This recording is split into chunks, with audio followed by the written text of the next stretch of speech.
ವ್ಯಾಖ್ಯಾಮುದ್ರಾಂ ಕರಸರಸಿಜೈಃ ಪುಸ್ತಕಂ ಶಂಖಚಕ್ರೆ ಬಿಭ್ರದ್ಭಿನ್ನಸ್ಫಟಿಕರುಚಿರೆ ಪುಂಡರೀಕೆ ನಿಷನ್ನಃ ಅಮ್ಲಾನಶ್ರೀರವೃತವಿಶದೈರಂಶಭಿಪ್ಲಾವಯನ್ಮಾಮಾವಿರ್ಭೂಯಾದನಗಮಹಿಮಾ ಮಾನಸೇ ವಾಗಧೀಶಃ ನಮಸ್ತೆ ಪ್ರಾಣೇಶ ಪ್ರಣತವಿಭವಾಯ ಮನಿಮಗಾಹ ನಮಃ ಸ್ವಾಮಿನ್ ರಾಮಪ್ರಿಯತಮನಮನ್ ಗುರುಗುಣ ನಮಸ್ತುಭ್ಯಂ ಭೀಮ ಪ್ರಬಲತಮ ಕೃಷ್ಣೇಷ್ಟ ಭಗವನ್ ನಮಃ ಶ್ರೀಮನ್ಮಧ್ವ ಪ್ರದಿಶ ಸುದರ್ಶನ್ನೋ ಜಯ ಜಯ ಶ್ರೀ ಗುರುಭ್ಯೋ ನಮಃ ನಾರಾಯಣಂ ಸುರಗುರುಂ ಜಗದೇಕನಾಥಂ ಭಕ್ತಪ್ರಿಯಂ ಸಕಲಲೋಕ ನಮಸ್ಕೃತಂ ಚ ತ್ರೈಗುಣ್ಯವರ್ಜಿತಮಜಂ ವಿಭುಮಾದ್ಯಮೀಶಂ ವಂದೇ ಭವಗ್ರಂ ಅಮರಾಸುರಸಿದ್ಧವಂದ್ಯಂ ನಾರಾಯಣಂ ನಮಸ್ಕೃತ್ಯ ನರಂ ಚೈವ ನರೋತ್ತಮಂ ದೇವೀಂ ಸರಸ್ವತೀಂ ವ್ಯಾಸಂ ತತೋ ಜಯಮುದೀರೇ. ವೇದವ್ಯಾಸುರ ಮಹಾಭಾರತದ ಚಿಂತಕರಿಗೆ ವಂದನೆಗಳು. ಶಾಂತಿ ಪರ್ವದ 74ನೆಯ ಪ್ರವಚನವಿದು. ಧರ್ಮರಾಜನಿಗೆ ರಾಜಧರ್ಮಗಳನ್ನೆಲ್ಲ ಭೀಷ್ಮರು ಹೇಳುತ್ತಿದ್ದಾರೆ. ವಿಶೇಷವಾಗಿ ರಾಜ ತನ್ನ ದೇಶದ ಪಾಲನೆಯಲ್ಲಿ ಎಷ್ಟು ಮುತುವರ್ಜಿ ವಹಿಸಬೇಕು, ಕಾಳಜಿ ವಹಿಸಬೇಕು, ಹೇಗೆಲ್ಲ ಅನ್ನುವುದಕ್ಕೆ ಅನೇಕ ರೀತಿಯ ಆಯಾಮಗಳ ಚಿಂತನೆಗಳನ್ನು ರಾಜ ಮಾಡಬೇಕಾಗಿರತಕ್ಕಂತಹ ಯುದ್ಧ ಕಾಲದಲ್ಲಿ ಈಗಾಗಲೇ ಯಾತ್ರೆಯ ಬಗ್ಗೆ, ಯುದ್ಧ ಯಾತ್ರೆಯ ಬಗ್ಗೆ ಹೇಳಿದ. ಅದನ್ನು ಊರಿನಲ್ಲಿ ತಿಳಿಸಿ ಹೊರಡಬೇಕು. ಶತ್ರುಗಳಿಗೆ ತಿಳಿಯದಂತೆ ಅವನು ಎಲ್ಲಿಯೋ ಗಮನ ಇಟ್ಟಾಗ ನಡೆಸಬೇಕು ಅಂತ ಹೇಳ್ತಾ, ಮುಂದುವರಿಕೆಯಾಗಿ ಯುದ್ಧದ ಸಂದರ್ಭ ಬಂದರೆ ರಾಜನಿಗೆ ಆದಷ್ಟು ಯುದ್ಧ ತಪ್ಪಿಸಿ, ಆದಷ್ಟು ಸಂಪತ್ತು ಒಳಗೆ ಬರುವ ಹಾಗೆ ಮಾಡುತ್ತಾ ಮುಂದುವರಿಬೇಕಾದ ರಾಜ ದೇಶದಲ್ಲಿ ಅಂತಹ ಪರಿಸ್ಥಿತಿ ನಿರ್ಮಾಣ ಮಾಡಬೇಕು ಅಂದ್ರೆ ಪ್ರಖಂಡೀ ಕಾರ್ಯೇತ್ ಸಮ್ಯಕ್ ಅಂತಾನೆ. ಒಳ್ಳೆ ಕಿಟಕಿಗಳನ್ನೆಲ್ಲ ಇಟ್ಟಿರಬೇಕು ಅಂತ. ಕೋಟೆ ಕೊತ್ತಲಗಳಲ್ಲಿ ದೂರದಲ್ಲಿ ನೋಡ್ಲಿಕ್ಕೆ ಬರುವ ಹಾಗೆ ಅಂತ ಅರ್ಥ. ಇವತ್ತು ಕಿಂಡಿ ಅಂತೇವೆ ಕನ್ನಡದಲ್ಲಿ, ತುಳುವಲ್ಲಿ ಕಂಡಿ ಅಂತಲೇ ಹೇಳ್ತಾರೆ. ತುಳುವಲ್ಲಿ ಕಂಡಿ ಅಂತ ಶಬ್ದ ಇದೆ. ಅದು ಅಲ್ಪ ಪ್ರಾಣದಲ್ಲಿ ಹೇಳಿದಾಗೆ ಕಾಣುತ್ತದೆ. ಕಿಂಡಿ ಕನ್ನಡದಲ್ಲಿ ಹೇಳುವಂಥದ್ದನ್ನು ತುಳುವಿನಲ್ಲಿ ಕಂಡಿ ಅಂತಾರೆ. ಅಂದ್ರೆ ಒಂದು ದೃಷ್ಟಿಯಿಂದ ಕಾಣುವಲು ವ್ಯವಸ್ಥೆ ಆಗುವಂಥದ್ದು. ಕಾಣುವುದು ಕಂಡನು ಎನ್ನುವುದು ಏನುಂಟದು. ಆದ್ರಿಂದ ಅದು ಕಂಡ ಶಬ್ದ, ಕಂಡಿ, ಕಾಣಲು ಯೋಗ್ಯವಾಗುವಂಥದ್ದು. ಅದೇ ಸಂಸ್ಕೃತದಲ್ಲಿ ಇಲ್ಲಿ ಮಹಾಭಾರತದಲ್ಲಿ ದೊಡ್ಡ ಅಂದ್ರೆ ಮಹಾಪ್ರಾಣಾಕ್ಷರದಲ್ಲಿ ಖಂಡಿ, ಪ್ರಖಂಡೀಹಿ ಅಂತ ಹೇಳ್ತಾರೆ. ಪ್ರಖಂಡಿ ಅಂದ್ರೆ ಸೊಗಸಾದ ಕಿಟಕಿಗಳು. ಅಂದ್ರೆ ಅದು ಕಿಟಕಿ ಅಂತಲೇ ಗೊತ್ತಾಗಬಾರದು. ಕಿಟಕಿಯಿಂದ ಅಂದ್ರೆ ಪಕ್ಕಕ್ಕೆ ನೋಡುವಾಗ ಕಿಟಕಿಯಂತೆ ಆಗಿರಬಾರದು, ಅದು ಕಲ್ಲು ಮುಚ್ಚಿದಾಗಿರ್ಬೇಕು. ಬೇಕಾದಾಗ ಸರಿಸಿ ಕಂಡಿಯಾಗಿ ಮಾಡ್ಲಿಕ್ಕೆ ಬರುವಂತ ಗೋಡೆಯಾಗಿ ಇರ್ತದೆ, ಕಲ್ಲಿನ ಗೋಡೆಯಂತೆ. ಯಾವುದೋ ಒಂದು ಕಲ್ಲನ್ನು ಸರಿಸಿದಾಗ ಅದು ಕಿಂಡಿ ಆಗ್ತದೆ. ಶತ್ರುಗಳನ್ನು ಗಮನಿಸಲಿಕ್ಕೆ ಬೇಕಾಗಿರತಕ್ಕಂಥ ಗುಟ್ಟಾದ ಕಿಟಕಿಗಳಿವು ಒಂದು ದೃಷ್ಟಿಯಿಂದ. ಇದನ್ನೆಲ್ಲ ರಾಜ ಮಾಡಿಸಬೇಕು. ಮತ್ತೆ ಆಕಾಶ ಜನನಿಸ್ತದ, ಹಾಗೆಯೇ ಎಸ್ಕೇಪ್ ಆಗಲಿಕ್ಕೆ ಬೇಕಾದ ಹಾಗೆ ಆಕಾಶ ಜನನಿ ಹಿಂದ, ಆಕಾಶದಲ್ಲೇ ಸೃಷ್ಟಿಯಾಗುವುದು ಅಂತ ಅರ್ಥದಲ್ಲಿ ಹಾರುವಂಥದ್ದು, ಹೊರಗೆ ಹಾರುವಂಥದ್ದು. ಬೇಡ ಅಂತಾದ್ರೆ ಮೇಲಿಂದ ಮೇಲಕ್ಕೆ ಅದನ್ನು ಹಾರಿಕೊಂಡು ಹೋಗುವ ಹಾಗೆ, ತಪ್ಪಿಸಿಕೊಂಡು ಹೋಗುವ ಹಾಗೆ ಅಂತಹ ಒಂದು ರೀತಿಯ ಕಂಡಿಗಳು. ಅದರಲ್ಲಿ ಯಾವುದನ್ನು ಆಕಾಶದಲ್ಲಿ ಅವನು ಉಪಯೋಗಿಸಬಹುದು, ಎಸಿಲಿಕ್ಕೆ ಕಲ್ಲುಗಳು ಮುಂತಾದವುಗಳ ಬಾಣಗಳು ವ್ಯವಸ್ಥೆಗೆ ಬರುವ ಹಾಗೆ. ಮತ್ತು ಸುತ್ತಲೂ ಖಂದಕಗಳುಂಟಲ್ಲ, ಪರಿಖೆಗಳು ಅಂತ ಹೇಳುತ್ತಾರೆ, ಇತ್ತ ಬಾರದಂತೆ ಮಾಡಲಿಕ್ಕೆ. ಅಂತಹ ಕಾಲುವೆಗಳಲ್ಲಿ, ಹೊಂಡಗಳಲ್ಲಿ, ನೀರಿನ ರಾಶಿಗಳಲ್ಲಿ ಅಪೂರ ಎಚ್ಚ ಪರಿಖಾಹ ಸ್ಥಾಣು ನಕ್ರ ಜಶಾಕುಲಾಂ. ಅಲ್ಲಿ ಆ ಪರಿಖೆಗಳಲ್ಲಿ ಅವರು ಯಾರು ಇಳಿದು ಬರಲಿಕ್ಕೆ ಆಗಬಾರದು, ಅಷ್ಟು ಆಳ ಇರ್ತದೆ ಕಂದಕಗಳು. ಗಿರಿದುರ್ಗ ಇದ್ದಾಗೆ, ಜಲದುರ್ಗ ಎಲ್ಲ ಇದ್ದಾಗೆ ಆ ಕಂದಕಗಳನ್ನು ಗುಡ್ಡೆಯನ್ನು ದಾಟಿ ನಾವು ಸುಮಾರಾಗಿ ಸಿನಿಮಾಗಳಲ್ಲೆಲ್ಲ ನೋಡುತ್ತೇವೆ. ಹಳೆಯ ಕಾಲದ ಹೋರಾಟ ಮಾಡುವ ವ್ಯವಸ್ಥೆಯಲ್ಲಿ ಆಗ ಗಿರಿ ಬೆಟ್ಟ ದುರ್ಗಗಳಲ್ಲೆಲ್ಲ ಅವರದ್ದು ಜಾಗಗಳಿರುವಂಥದ್ದು, ವ್ಯವಸ್ಥೆ ಇರುವಂಥದ್ದು. ಹಾಗಾಗಿ ಗುಡ್ಡಗಳನ್ನೇ ಅವರು ತಮ್ಮ ಪಾಗಾರಗಳನ್ನಾಗಿಸ್ತಾರೆ, ರಕ್ಷಣೆಗಿರುವ ವಸ್ತುಗಳನ್ನಾಗಿರ್ತಾರೆ. ಆ ಗುಡ್ಡದ ಮಧ್ಯೆಯಲ್ಲಿ ಕಂದಕಗಳನ್ನು ಮಾಡಿರ್ತಾರೆ. ಅದರಲ್ಲಿ ಎಲ್ಲ ಶೂಲ ನೆಟ್ಟಿರ್ಬೇಕಂತೆ, ಕಬ್ಬಿಣದ ಸಲಾಕಿಗಳು. ಒಂದೊಮ್ಮೆ ಹಿಡಿದು ಬರೋದಾದ್ರೆ ಚುಚ್ಚಿ ಹಾಕೊಳ್ಳುತ್ತದೆ ಬರುವಾಗಿಲ್ಲ. ಮತ್ತೆ ತಪ್ಪಿಸಿಕೊಳ್ಳದಂತೆ ಮೊಸಳೆಗಳನ್ನೆಲ್ಲ ಬಿಡಬೇಕಂತೆ. ಹಿಡಿಯುವವುಗಳು, ಹಾವುಗಳು, ಮೊಸಳೆಗಳನ್ನೆಲ್ಲ ಅದರಲ್ಲಿ ಹಾಕಿರಬೇಕು. ಅದನ್ನು ಯಾರು ಸಾಹಸ ಮಾಡೋದಿಲ್ಲ, ಇಳಿದು ಹೋಗ್ಲಿಕ್ಕೆ, ಹಾರಿ ಹೋಗ್ಲಿಕ್ಕೆ ಎಲ್ಲ ಬರುವುದಿಲ್ಲ. ಅದಕ್ಕೆ ಬೇಕಾದ ಸಂಕಟ ದ್ವಾರಾಣಿ, ಆಪತ್ತು ಕಾಲದಲ್ಲಿ ಓಡಿ ಹೋಗ್ಲಿಕ್ಕೆ ಬೇಕಾದಂತಹ ರಕ್ಷಣೆಗೆ ಕೆಲವು ಕಂಡಿಗಳನ್ನು, ಬಾಗಿಲುಗಳನ್ನೆಲ್ಲ ಮಾಡಬೇಕು. ಅದು ಎಮರ್ಜೆನ್ಸಿ ಎಕ್ಸಿಸ್ಟ್ ಹೇಳ್ತಾರಲ್ಲ, ಅದಕ್ಕೆ ಶಬ್ದ ಇಲ್ಲಿ ಬಳಸಿದ್ದು ಸಂಸ್ಕೃತದಲ್ಲಿ ಸಂಕಟ ದ್ವಾರಾಣಿ ಅಂತ. ಆಪತ್ತು ಬಂದಾಗ ಹೊರಗೆ ಓಡಲು ಬೇಕಾದ ದಾರಿಗಳು ಎಲ್ಲಿವರೆಗೆ ಹೇಳಿದ ಸಂಕಟ ದ್ವಾರಾಣಿಸಿ ಉಚ್ಛ್ವಾಸಾರ್ಥಂ ಪುರಸ್ಯ ಚ ಅಂತಾರೆ. ಬದುಕಿ ಉಳಿಲಿಕ್ಕೋಸ್ಕರ ಮಾಡಿಕೊಳ್ಳುವ. ಎಲ್ಲಿಗೆ? ಪಟ್ಟಣದ ಪೇಟೆ ಜನಕ್ಕೆ ಸಹ, ಜನರಿಗೂ ಎಮರ್ಜೆನ್ಸಿ ಎಕ್ಸಿಸ್ಟ್ ಬೇರೆ ಇದೆ. ವಾಹನಗಳಲ್ಲಿ ನಾವು ಅದನ್ನು ಕಲಿಬೇಕಾದ ಮಾಡಿಕೊಂಡದ್ದು. ಏನಾದ್ರೂ ಹೆಚ್ಚು ಕಡಿಮೆ ಆದರೆ ವಿಮಾನದಲ್ಲಿ ಆಗಲಿ ಬಸ್ಸಿನಲ್ಲಿ ಆದರೆ ಎಮರ್ಜೆನ್ಸಿ ಎಕ್ಸಿಸ್ಟ್ ಒಂದೊಂದು ಬೇರೆ ಇದೆ. ನಿತ್ಯವಾದ ನಿಜವಾದ ಬಾಗಿಲುಗಳು ಮುಚ್ಚಿ ಹೋದರೆ, ಬಿದ್ದು ಹೋದರೆ, ಏನಾದರೂ ಆಪತ್ತಿ ಒಳಗಾದರೆ ಅದಕ್ಕೆ ವಿರುದ್ಧವಾದ ದಿಕ್ಕುಗಳಲ್ಲಿ ವ್ಯವಸ್ಥೆಯಲ್ಲಿ ಮಾಡಿಕೊಳ್ಳೋದು. ಏನೇನು ಸಂಕಟ ದ್ವಾರಾಣಿಸ್ಯು ಉಚ್ಛ್ವಾಸಾರ್ಥಂ ಪುರಸ್ತೆಚ, ಪಟ್ಟಣದವರ ಬದುಕಿಗಾಗಿ ಕೊನೆಗೆಲ್ಲೂ ಸಂಕಟ ದ್ವಾರಣೆ ಉಸಿರಾಟಕ್ಕೆ, ಅಂದ್ರೆ ಚೇಂಬರ್, ಫುಲ್ ಚೇಂಬರೇ, ಮೂಗಿಗೆ ಗಾಳಿ ಬರಲಿಕ್ಕೆ ಬೇಕಾದ ವ್ಯವಸ್ಥೆ ಉಂಟು ಅಂತ. ಹಾಗೆ ಅದು ಒಂದು ಅರ್ಥ. ಸಣ್ಣ ರಂಧ್ರಗಳನ್ನು ಮಾಡಿಟ್ಟು ಗಾಳಿ ಅವನಿಗೆ ಕಮ್ಮಿಯಾಗಿ ಬಂದ್ರೆ, ಕಾಂಪ್ಯಾಕ್ಟ್ ಆಗಿ ಬಿದ್ರೆ, ಆ ತೂತಿನಲ್ಲಿ ಹೋದ್ರೆ ಹೊರಗಿಂದ ಫ್ರೆಶ್ ಏರ್ ಬರ್ತದೆ. ಇಂಥದ್ದು ಈ ವ್ಯವಸ್ಥೆಗಳು ಎಷ್ಟು ಅರ್ಥ ಬರ್ತದೆ ನೋಡಿ. ಒಂದು ಎಮರ್ಜೆನ್ಸಿ ಎಕ್ಸಿಸ್ಟ್ ಆಯ್ತಲ್ಲ, ಇನ್ನೊಂದು ಆಗಲ್ಲ. ಬದುಕಲಿಕ್ಕೆ ಬೇಕಾದ ಪ್ರಾಣವಾಯು ಸಪ್ಲೈ ಮಾಡತಕ್ಕಂಥ ಕೆಲವು ಕಿಟಕಿಗಳು, ವಿಂಡೋಸ್ಗಳು, ಹೋಲ್ಗಳು, ಅದನ್ನು ಮಾಡಿರಬೇಕು ಅಂತಾನೆ ನೋಡಿ. ಉಸಿರಾಟವನ್ನು ತಪ್ಪಿಸದಾಗಿ ಅಂದ್ರೆ ಅಲ್ಲೇ ಚೇಂಬರ್ ಅಲ್ಲಿ ಸತ್ತು ಹೋಗಬಾರದು. ಪ್ರೊಟೆಕ್ಷನ್ಗೋಸ್ಕರ ಅಂತ ನಮ್ಮನೆ ಚೇಂಬರ್ಗಳೊಳಗೆ ಬರಬೇಕು, ಆದ್ರೆ ಅವನು ಬದುಕಿ ಉಳಿಬೇಕು. ಅದಕ್ಕೆ ಬೇಕಾಗಿರತಕ್ಕಂಥ ಕೆಲವು ಹೋಲ್ಸ್ಗಳ, ಅದಕ್ಕೆ ಆಕಾಶ ಜನನಿ ಇಂದ ಹೇಳಿದ್ದು. ಮೇಲೆ ಚಾವಣಿಯ ಮೇಲೆ ಎಲ್ಲ ಇರ್ತದೆ, ಪಕ್ಕ ನೋಡುವಾಗ ಚಾವಣಿ, ಆದ್ರೆ ಆ ಎಡೆಯಲ್ಲಿ ಎಲ್ಲಿಯೂ ಗಾಳಿ ಬರುತ್ತದೆ. ಈ ರೀತಿಯಾಗಿ ಈ ನಮೂನೆ ವ್ಯವಸ್ಥೆಗಳು ಇವತ್ತೆಲ್ಲ ವಿದ್ಯುತ್ ಸರಬರಾಜು ಆಗತಕ್ಕಂಥ ಕೆಲವೆಲ್ಲ ಗಾಳಿಯ ಮುಂತಾದ AC ಮುಂತಾದವುಗಳಲ್ಲೆಲ್ಲ ಇರ್ತದೆ. ಆಗ ಅದನ್ನು ಮುಚ್ಚಳ ಹಾಕಿರ್ತಾರೆ, ಅಂದ್ರೆ ರಕ್ಷಣೆಗೋಸ್ಕರ. ಸೀದ ಕೈ ಹಾಕ್ಲಿಕ್ಕೆಲ್ಲ ಮೆಟೀರಿಯಲ್ ಯಾವ್ದಾದ್ರು ಸಿಕ್ಕಿದ್ರೆ ಒಳ ಹೋಗುತ್ತೆ, ಹಾಳಾಗುತ್ತೆ ಅಂತ. ಎನಿಹೌ ಕೆಲವೊಮ್ಮೆ ಡಸ್ಟ್ ಪ್ರೂಫ್ ಎಲ್ಲ ಇರ್ಲಿಕ್ಕೆ ಅಂತ. ಹಾಗೆ ಇದು ಗೊತ್ತಾಗುವುದಿಲ್ಲ ಪಕ್ಕ ನೋಡಿದಾಗ, ಮುಚ್ಚಿಕೊಂಡಾಗಿರುತ್ತದೆ. ಆದ್ರೆ ಎಲ್ಲಿಯೂ ಅನುಕೂಲಕ್ಕೆ ಅನುಕೂಲವಾಗುವ ಹಾಗೆ ಕೆಲವೇ ಒಂದು ಕಲ್ಲುಗಳನ್ನು ಸರಿಸಿದಾಗ, ಕೆಲವೊಂದು ಲಾಕ್ಗಳನ್ನು ಅಲ್ಲಾಡಿಸಿದಾಗ ಗಾಳಿಗಳು ಬರುವ ಹಾಗೆ, ಅಥವಾ ಅದ್ಭುತವಾದ ವಿನ್ಯಾಸಗಳು, ತೂತುಗಳಿಂದ ಗಾಳಿಗೆ ಮೂಗಿಗೆ ಬರುವಂತಹ ಲೆವೆಲ್ಗಳಲ್ಲಿ ಗೊತ್ತಿದ್ದವನೇ ಅಲ್ಲಿ ಹೋಗಿ ನಿಂತರೆ ಆಯ್ತು 2 ನಿಮಿಷ, ಫುಲ್ ಫ್ರೆಶ್ ಏರ್, ಅಲ್ಲಿಂದ ಮತ್ತೆ ಆತ ಮುಂದುವರಿಲಿಕ್ಕೆ. ಈ ರೀತಿಯಾದ ವ್ಯವಸ್ಥೆ ಮಾಡಬೇಕು ಅಂತ ಭೀಷ್ಮ ಹೇಳುದು. ತೇಷಾಂಚ ದ್ವಾರವತ್ ಗುಪ್ತಿ ಕಾರ್ಯ ಸರ್ವಾತ್ಮನ ಭವೇತ್. ಮತ್ತೆ ಅವುಗಳನ್ನು ಚೆನ್ನಾಗಿ ನೋಡ್ಕೊಳ್ಬೇಕು. ಅಲ್ಲಿ ಸಹ ಬೇಕಾಬಿಟ್ಟು ಬಿಡ್ಲಿಕ್ಕಿಲ್ಲ. ಹೆಬ್ಬಾಗಿಲನ್ನು ಹೇಗೆ ರಕ್ಷಣೆ ಮಾಡ್ತಾರೋ, ದೊಡ್ಡ ಬಾಗಿಲಿನಲ್ಲಿ ಯಾವ ರೀತಿಯಲ್ಲಿ ಕಾವಲುಗಾರರ ವ್ಯವಸ್ಥೆ ಎಲ್ಲ ಇರ್ತದೋ, ಇಂತಹ ದ್ವಾರಗಳನ್ನು ಸಹ ಗಮನಿಸಬೇಕು, ರಕ್ಷಣೆ ಮಾಡಬೇಕು.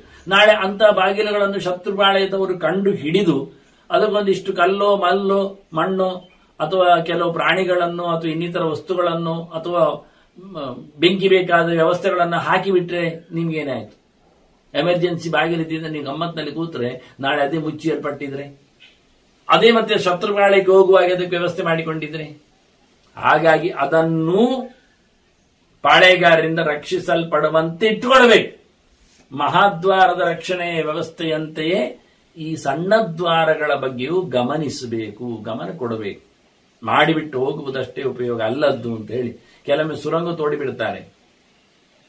ಆದ್ರೆ ಅದು ಹೊರಗೆ ಬಾಗಿಲು ಬಾರದಂತೆ ಗೊತ್ತಾಗಿ ಶತ್ರುಪಾಳ್ಯದಲ್ಲಿ ಒಂದಿಷ್ಟು ಅದಕ್ಕೆ ಬೇರೆ ಬೇಡದಿದ್ದದ್ದನ್ನೆಲ್ಲ ಹಾಕಿಬಿಡ್ತಾರೆ. ಹೀಗಾಗಿ ಸುರಂಗದಲ್ಲಿ ಹೋಗಿ ನಿಂತವರೇ ಆ ಚೇಂಬರ್ನೊಳಗೆ ಸಾಯುವ ವಿಷಗಾಳಿಯಿಂದಾಗಿ ಸತ್ತದ್ದುಂಟು, ಬದುಕಿ ಬಂದದ್ದಿಲ್ಲ. ಇದು ಇತ್ತೀಚೆಗೆ ಕೆಲವು ಕಡೆಯಲ್ಲಿ ನಮಗೆ ಕಂಡದ್ದು ದೃಶ್ಯಗಳು ಹೌದಲ್ಲ, ಸುರಂಗದ ಮಾರ್ಗಗಳಲ್ಲೆಲ್ಲ. ಹಾಗಾಗಿ ಇದನ್ನು ಬಹಳ ಚೆನ್ನಾಗಿ ಹೇಳುತ್ತಾರೆ. ಪ್ರಧಾನ ದ್ವಾರದ ಇದರ ರಕ್ಷಣೆಯನ್ನು ರಾಜ ಮಾಡಿರಬೇಕು. ದ್ವಾರೇಶು ಚ ಗುರುಣ್ಯವ ಯಂತ್ರಾಣಿ ಸ್ಥಾಪಯಿಸೋದ, ಬಾಗಿಲುಗಳಲ್ಲಿ ದೊಡ್ಡ ದೊಡ್ಡ ಅಸ್ತ್ರಗಳನ್ನು ಯಂತ್ರಗಳನ್ನೆಲ್ಲ ಇಡಬೇಕು. ಹೊಡೆಯುವ ವಸ್ತುಗಳೆಲ್ಲ ಬಾಗಿಲಿನವರೆಗೆ ತರುವಷ್ಟು ಬರುಸೋತ್ತಿಲ್ಲ, ಬಾಗಿಲಲ್ಲೇ ರೆಡಿ. ಶತ್ರು ಒಂದೊಮ್ಮೆ ನುಗ್ಗಲಿಕ್ಕೆ ಬಾಗಿಲು ತೆಗೆದ್ರೂ ಅವನಿಗೆ ಬಡಿಲಿಕ್ಕೆ ಬರಬೇಕು. ಯಂತ್ರಗಳು ನಮ್ಮಲ್ಲಿ ಇರುವಂಥದ್ದು. ಅವು ಒಳಗೆ ಬಂದ ನಂತರ ನಾವು ಮತ್ತೆ ಹುಡುಕುವುದಲ್ಲ ಆಯುಧಗಳನ್ನು. ಇದೆಲ್ಲ ಅವ್ರು ಹೇಳೋ ಬಾಗಿಲೆಲ್ಲ ಹೆಚ್ಚಿನ ಮನೆಯಲ್ಲೆಲ್ಲ, ಹಿಂದೆ ಹಳ್ಳಿಯ ಮನೆಯಲ್ಲೆಲ್ಲ ಇತ್ತು, ಬಾಗಿಲ ತೆಗೆದಿರ್ತಾರಲ್ಲ, ಬಾಗಿಲು ತೆಗೆದು ಇವತ್ತಿನ ಹಾಗೆ ಬಾಗಿಲು ಇರುವುದಲ್ಲ, ಹಿಂದೆಲ್ಲ ಬಾಗಿಲು ತೆಗೆದಾಗ ಬಾಗಿಲ ಸಂಧಿ ಅಂತ ಒಂದಿರ್ತದೆ, ಎಡಿ ಅಂತ ಹೇಳ್ತಾರೆ. ಹೆಚ್ಚಿನ ಇಲ್ಲಿ ಕಡೆಯಲ್ಲೆಲ್ಲ ಪೊರಕೆಲ್ಲ ಅಲ್ಲೇ ಇಡುದು, ಬಾಗಿಲಿನ ಎಡೆಯಲ್ಲೇ ಇಡುದು. ಅಲ್ಲಿಂದ ಬಾಗಿಲಿಗೆ ಎತ್ತಿಕೊಂಡು ಅದನ್ನು ಪೊರಕೆಯನ್ನೆಲ್ಲ ಅಡಿಸಿ ಮತ್ತೆ ಅಲ್ಲಿ ಇಡೋ ಕ್ರಮ. ಹಾಗೆ ಪೊರಕೆ ದೊಣ್ಣೆ ಎಲ್ಲ ಬಾಗಿಲ ಎಡೆಯಲ್ಲಿ ಇಡ್ತಾರೆ. ಜನರು ಯಾರಿಗೆ ಗೊತ್ತಿರುವುದಿಲ್ಲ. ಬಾಗಿಲು ಹಾಕಿದಾಗಲೂ ದೊಣ್ಣೆ ಕೈಗೆ ಬರ್ತದೆ, ಬಾಗಿಲು ತೆಗೆದಾಗಲೂ ದೊಣ್ಣೆ ಕೈಗೆ ಸಿಗ್ತದೆ. ಇದನ್ನು ಹೇಳಿಕೊಟ್ಟದ್ದು ಮಹಾಭಾರತ ನಮಗೆ. ಬಾಗಿಲ ಎಡೆಯಲ್ಲಿಯೇ ಬಡಿಗೆಗಳನ್ನು ಹಿಡೀರಿ. ನೋಡಿ ಬಾಗಿಲಿಗೆ ಕೆಲಸ ಏನು ಅಂತ. ಬಾಗಿಲು ತೆಗೆದಾಗದು ಸುರಕ್ಷಿತ, ಕಾಣುವುದಿಲ್ಲ ಯಾರಿಗೂ ಸಹ, ಮುಚ್ಚಿದಾಗಿರುತ್ತದೆ. ಆದರೆ ಬಾಗಿಲು ಎಡೆಯಲ್ಲೇ ಉಂಟು ಸೊತ್ತುಗಳು. ಎಲ್ಲಿಯವರೆಗೆ ಅಂದ್ರೆ ಬಾಗಿಲ ಚಡಿ ಅಂತ ಹೇಳ್ತೇವಲ್ಲ ನಾವು, ಅಚ್ಚಿನಲ್ಲಿ ನಿಂತಿರುತ್ತದೆ ಕೋಲುಗಳು, ಕತ್ತಿಗಳು ಎಲ್ಲ. ಅದು ತೆಗಿಲಿಕ್ಕೆ ಬರ್ತದೆ, ಗೊತ್ತಾಗುವುದಿಲ್ಲ. ಬಾಗಿಲಿನ ಹಾಗೆ ಉಂಟದು, ಬಾಗಿಲಿನ ಒಟ್ಟಿಗೆ ಸೇರಿಕೊಳ್ತದೆ. ಬಾಗಿಲಿನ ಮೈ ಹಾಗೆ ಮರದ್ದು ಅಥವಾ ಲೋಹದ್ದು ಹಾಕಿದ ಹಾಗೆ ಇರ್ತದೆ. ಬಾಗಿಲು ಚಿತ್ತಾರಗಳ ಲೋಹ ಹಾಕಿದಾಗೆ ಕಾಣ್ತದೆ ನಮಗೆ. ನಿಜವಾಗಿ ಒಂದು ಕಡೆಯಲ್ಲಿ ಬಾಗಿಲಿಗೆ ಕೈ ಹಾಕಿದ್ರೆ ಅವನ ಕೈಯಲ್ಲಿ ಕತ್ತಿ ಬರ್ತದೆ ತೆಗಿಲಿಕ್ಕೆ, ಚೂರಿ ಬರ್ತದೆ ತೆಗಿಲಿಕ್ಕೆ. ಇದೆಲ್ಲ ರಾಜಬಾಗಿಲಿನ ವೈಭವಗಳು, ಗಮ್ಮತ್ತುಗಳು. ಇದು ಶತ್ರುಗಳನ್ನು ಮಣಿಸಲು ಮಾಡಿರತಕ್ಕಂಥ ವ್ಯವಸ್ಥೆಗಳು. ಪಕ್ಕ ನೋಡಿದ್ರೆ ಚಿತ್ತಾರ ಅಂತ ತಿಳ್ಕೊಳ್ಬೇಕು. ಬಾಗಿಲಲ್ಲಿ ಅವರು ಚಕ್ರ, ಶಂಖ, ಗದಾ, ಪದ್ಮ ಎಲ್ಲ ಮಾಡಿದ್ದಾರೆ, ಕತ್ತಿ, ಚೂರಿ ಎಲ್ಲ ಇಟ್ಟಿದ್ದಾರೆ. ಚಿತ್ರದಲ್ಲ, ಆ ಪ್ಲೇಸ್ ಅಲ್ಲಿ ಅದು ತೆಗಿಲಿಕ್ಕೆ ಬರ್ತದೆ. ಯಾವುದೊಂದು 4 ಡೂಪ್ಲಿಕೇಟ್ ಚಿತ್ರವೇ ಇರುತ್ತೆ. ಆದ್ರೆ ರಾಜನಿಗೆ, ಸೇವಕರಿಗೆ ಮಾತ್ರ ಗೊತ್ತು ಯಾವುದು ತೆಗೆದಾಗ ಕತ್ತಿ ಆಗಿರುತ್ತೆ ಮತ್ತೆ ಯಾವುದಲ್ಲ ಅಂತ. ಎಲ್ಲ ಒಂದೇ ನಮನೆ ಕುಳ್ಳಿರಿಸಿದಾಗೆ ಕಾಣ್ತದೆ, ಮತ್ತೆಲ್ಲ ಹಾಗೆ ಚಿತ್ತಾರವೇ ಅದು. ಆದ್ರೆ ಇದು ಒರಿಜಿನಲ್ ಅದರಲ್ಲಿ ಒಂದು ತೆಗಿಲಿಕ್ಕೆ. ಅದು ಬಾಗಿಲಿನ ಸೈಜಲ್ಲಿ ಬಾಗಿಲಿನೊಟ್ಟಿಗೆ ಮರ್ಜ್ ಆಗಿರ್ತದೆ, ಅಲ್ಲೇ ಹೋಗಿ ಕೂತ್ಕೊಳ್ಳುತ್ತದೆ. ಮತ್ತೆ ತೆಗೆದಾಗ ಇಟ್ರೆ, ಪ್ರೆಸ್ ಮಾಡಿದ್ರೆ. ಹೀಗೆ ಇದನ್ನೆಲ್ಲ ಹೇಳಿಕೊಟ್ಟದ್ದು ಮಹಾಭಾರತ. ಯುದ್ಧ ತಂತ್ರಗಳಲ್ಲೆಲ್ಲ ರಾಜ ಹೇಗಿರಬೇಕು, ಎಲ್ಲಿವರೆಗೆ ಆರೋಪೇತ್ ಶತಘ್ನಿಶ್ಚ ಸ್ವಾಧೀನಾನಿಚ ಕಾರ್ಯತ್ ಅಂತಾನೆ. ಶತಘ್ನಿ ಅಂದ್ರೆ ಇವತ್ತು ನಾವು ಹೇಳುತ್ತೇವೆ ಪಿಸ್ತೂಲು, ಬೆಡಿಮರದು ಎಲ್ಲ ಇಲ್ಲ, ಹಿಂದೆ ಗುಂಡು ಅಂತ. ಶತಘ್ನಿ ಅಂತ ಹೇಳ್ತಾರೆ, 100 ಜನರನ್ನು ಒಟ್ಟಿಗೆ ಕೊಲ್ಲತಕ್ಕಂತ ಯಂತ್ರ ಅದು. ಅಂದ್ರೆ ಎಂತ ಹೇಳ್ತಾರೆ ನಾವು, ಮಿಷಿನ್ ಗನ್ ಅಂತ ಏನ್ ಹೇಳ್ತಾರೆ, ಅದನ್ನು ಹೇಳಬಹುದು ಶತಘ್ನಿ ಅಂತ. ಒಂದ್ ಸರ್ತಿ ಆಪರೇಟ್ ಮಾಡಿದ್ರೆ ಅದನ್ನು ಅಲ್ಲಾಡಿಸ್ತಾ ಕೂತ್ರೆ ಅವನು 100 ಜನರನ್ನು ಸಾಯಿಸಬಹುದು. ಬಡಿಗೆ ಅಂತದ್ದು 100 ಜನರನ್ನು ಹೊಡೆಯುವಂತದ್ದು ಉಂಟು, ಅದಕ್ಕೆ ಶತಘ್ನಿ ಕರೆಯುವುದಲ್ಲ. ಅದು ಪರಿಘ, ಸುತ್ತಮುತ್ತಲಿದ್ದವರನ್ನೆಲ್ಲ ಬಡಿದು ಹಾಕುತ್ತೆ, ಕೊಂದು ಬಿಡುತ್ತೆ ಅಂತ. ಇದು ಶತಘ್ನಿ ಅಂದ್ರೆ ಲೆಕ್ಕಾಚಾರದಲ್ಲಿ 100 ಗುಂಡುಗಳ ಒಳಗಿಂದ ಒಂದ್ ಸರ್ತಿ ಅದನ್ನು ಚಾಲು ಮಾಡಿಬಿಟ್ರೆ ಏನಲ್ಲಾದ್ರೂ 100 ಕಡೆ ಸ್ಫೋಟಿಸ್ತದೆ. ಅದು ನಾವು ತಿರುಗಿಸ್ಬೇಕ. ಇನ್ನೊಮ್ಮೆ 2-3 ಜನರು ಹೊತ್ತುಕೊಳ್ಳತಕ್ಕಂಥ ಯಂತ್ರ ಆಯುಧಗಳು ಇದ್ದವು ಡೈರೆಕ್ಟ್ ಮಾಡ್ಲಿಕ್ಕೆ. ಈಗ ಒಬ್ಬೊಬ್ಬನಲ್ಲೇ ಮಾಡ್ತಾರೆ. ಇವತ್ತು 2-3 ಜನರು ನೋಡುವಂಥದ್ದು, ಅದಕ್ಕೆ ಪಾದಪೀಠ ಇಡುವಂಥದ್ದೆಲ್ಲ ಬಂದಿದೆ. ಆದ್ರೆ ಆ ಕಾಲದಲ್ಲಿ ಹೇಳ್ತಾರೆ, ಇದನ್ನೆಲ್ಲ ಆರೋಪಯದಂತಾರೆ. ಶತಘ್ನಿಗಳನ್ನು, ಮದ್ದುಗುಂಡುಗಳನ್ನು 100 ಅದರಲ್ಲಿ ಶೇಖರ ಹಾಕಿ ಇಡ್ಲಿಕ್ಕೆ, ರೆಡಿ ಮಾಡ್ಲಿಕ್ಕೆ. ಶತ್ರು ಬಂದ ಅಂತ ಹೇಳಿಕೊಂಡು ಅದರಲ್ಲಿ ಮದ್ದುಗುಂಡು ತುಂಬಿಸುವುದಲ್ಲ, ಹೆದೆ ಏರಿಸಿರಬೇಕು ಅಂತ ಹೇಳಿದ ಹಾಗೆ. ಕತ್ತಿ ಹೊರೆಯಿಂದ ತೆಗೆದು ಕೈಯಲ್ಲಿ ಇದ್ದಿರಬೇಕು ಅಂತ. ಹಾಗೆ ಅಲ್ಲಿ ಕಾವಲುಗಾರ ದೂತ ಎಲ್ಲ ಸೊಂಟದಲ್ಲಿ ಕತ್ತಿ ಕೊಟ್ಟು ತಿರುಗುವುದಲ್ಲವ, ಅವ ಕೈಯಲ್ಲಿ ಕತ್ತಿ ಹಿಡ್ಕೊಂಡಿರ್ತಾನೆ. ನೀವೆಲ್ಲ ಕೆಲವು ಮಿಲಿಟರಿ ಪೇದೆಗಳನ್ನು ನೋಡಿರುವುದಿಲ್ಲ, ಅವ್ರ ಕೈಯಲ್ಲಿ ಗನ್ನಿ ಹಾಕಿ ಆಚೀಚೆ ಹೋಗುವ ತಿರ್ಕೊಂಡಿರು. ಅದು ರೆಡಿ ಅವತ್ತು ರೆಡಿಯಲ್ಲಿ ಇಲ್ಲ, ಗನ್ ಇಟ್ಕೊಂಡದ್ ಮಾತ್ರ. ಇನ್ನು ರೆಡಿ ಆಗ್ಲಿ ಸುಮಾರು ಹೊತ್ತೊಂದು ಎಳಿಲಿಕ್ಕೆ, ಅಲ್ಲಾಡಿಸ್ಲಿಕ್ಕೆ ಎಲ್ಲ ಉಂಟು. ಇವು ಹೇಳುತ್ತಾನೆ ರೆಡಿ ಆಗಿರ್ಲಿ ಅಂತಾನೆ. ಮಿಸ್ಯೂಸ್ ಆಗತ್ತೆ ಅಂತ ಹೆದರಬೇಡಿ, ಅದಕ್ಕೆ ಜನ ಇರಬೇಕು, ಅವನೇ ಇರಬೇಕು, ಬಿಡುವವನೇ. ಆದ್ರಿಂದ ಅದು ಯಾಕೆಂದ್ರೆ ಇದು ಶತ್ರುಮಾಳಿಗೆ ಗೊತ್ತಿಲ್ಲ ಹೇಗಿರ್ತದೆ ಅಂದ್ರೆ, ಯಾಕೆ ಅದರದ್ದು ಕೀ ಸಿಸ್ಟಮ್, ಲಾಕ್ ಸಿಸ್ಟಮ್ ಇರ್ತದೆ. ಆದ್ರಿಂದ ತಾನು ತುಂಬಿಸಿ ರೆಡಿಯಾಗಿರಬೇಕು. ಎಲ್ಲಿ ಹೇಳಿದಾಗ ಬಡಿಲಿಕ್ಕೆ ಉಂಟು, ಯಾವುದು ರಾಜನ ಆಜ್ಞೆಗೆ ಬಂದಾಗ ಮಾತ್ರ. ಇನ್ನಿತರ ಯಾರಿಂದಲೂ ಅದು ಏನ್ ಮಾಡಿದ್ರು ಆಪರೇಟ್ ಆಗ್ಲಿಕ್ಕೆ ಇರಬಾರದು. ಈ ರೀತಿಯಾಗಿ ಆರೋಪೇ ಶತಗ್ನಿಶ್ಚ ಸ್ವಾಧೀನಾನಿಚ, ಅದಕ್ಕೆ ಹೇಳಿದನು ಸ್ವಾಧೀನಾನಿ ಶಬ್ದ. ತನ್ನ ಅಂಕೆಯಲ್ಲಿ ಇರಬೇಕದು, ತನಗೆ ಮಾತ್ರ ಆಪರೇಟ್ ಮಾಡ್ಲಿಕ್ಕೆ ಬರಬೇಕು, ತನ್ನ ಹೆಸರಲ್ಲಿ ಮಾತ್ರ ಅದು ತೆಗಿಲಿಕ್ಕೆ ಆಗಬೇಕು. ಮತ್ತು ಉಚ್ಚಾಪಟ್ಟಿ ಯಾರ್ಯಾರದ್ದು ಬೈ ಫೋರ್ಸ್ ಅಥವಾ ಇನ್ನ ಬ್ಲಾಕ್ ಮೇಲ್ ಮಾಡಿ ಮಾಡ್ಲಿಕ್ಕೆ ಬರಬಾರದು. ಸ್ವಾಧೀನ ರಾಜ ನಿಜವಾಗಿ ಆದೇಶ ಮಾಡಿದಾಗ ಮಾತ್ರ ಅದು ಕೆಲಸ ಮಾಡುವಂತ. ಆದ್ರೆ ರೆಡಿಯಾಗಿರ್ಲಿಕ್ಕೆ ಇಲ್ಲೆಲ್ಲ ನೋಡಿ, ಬಿಸ್ತೂರಲ್ಲೆಲ್ಲ ರೆಡಿಯಾಗಿರುವುದಿಲ್ಲ. ಯಾಕೆ ಹೇಳಿದ್ರೆ ಅದು ಯಾರೋ ಕೈಗೆ ಹೋಗಿ ಏನು ಮಿಸ್ಯೂಸ್ ಆದರೆ ಅಂತ, ಅದ್ರ ಆಪರೇಟ್ ಟೆಕ್ನಾಲಜಿ ಹೇಳಿಕೊಡುವುದಿಲ್ಲ, ಅವರು ಗೊತ್ತಿದ್ದವನಿಗೆ ಮಾತ್ರ ಅಂತ. ಇಲ್ಲಿ ರಾಜ ಹೇಳ್ತಾನೆ, ಇಲ್ಲಿ ಭೀಷ್ಮರು ಹೇಳ್ತಾರೆ ರೆಡಿಯಾಗಿರಲಿ, ಆದ್ರೆ ಕಂಟ್ರೋಲ್ ಅವನ ಕೈಯಲ್ಲೇ ಇರಲಿ, ಎಲ್ಲ ಯಂತ್ರಗಳನಿಗೆ. ಕಾಷ್ಟಾನಿಚ ಅವಿಹಾರ್ಯಾಣಿ, ಕಟ್ಟಿಗೆಗಳನ್ನು ಒಟ್ಟು ಮಾಡಿರಬೇಕು, ಬಡಿಲಿಕ್ಕೆ ಬೇಕಾಗ್ತದೆ ಕೆಲವೊಮ್ಮೆ, ಯಾವುದಕ್ಕಾದ್ರೂ ಅದೇ ಇರಲಿ ಅಂತ.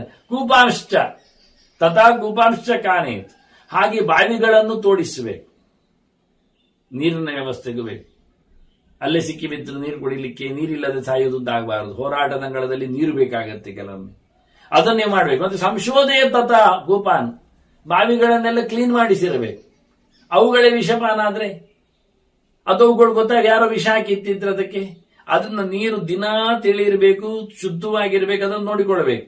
ಏನು ಬಿದ್ದಿದೆ ಹೆಚ್ಚು ಕಡಿಮೆ ಆಗಿದೆ ಅರ್ಥ ಆಗುವಾಗಿ. ಅದು ಕೆಲವು ಜಾತಿಯ ಮೀನುಗಳನ್ನು ಹಾಕಿದ್ರೆ ಎಂತಹ ಹಾಳಾದ ನೀರಿನ ಸ್ವರೂಪವನ್ನು ಪತ್ತೆ ಹಚ್ಚಿ ಹೇಳ್ತದೆ, ಗುರುತಿಸಿ ಬಿಡುತ್ತದೆ.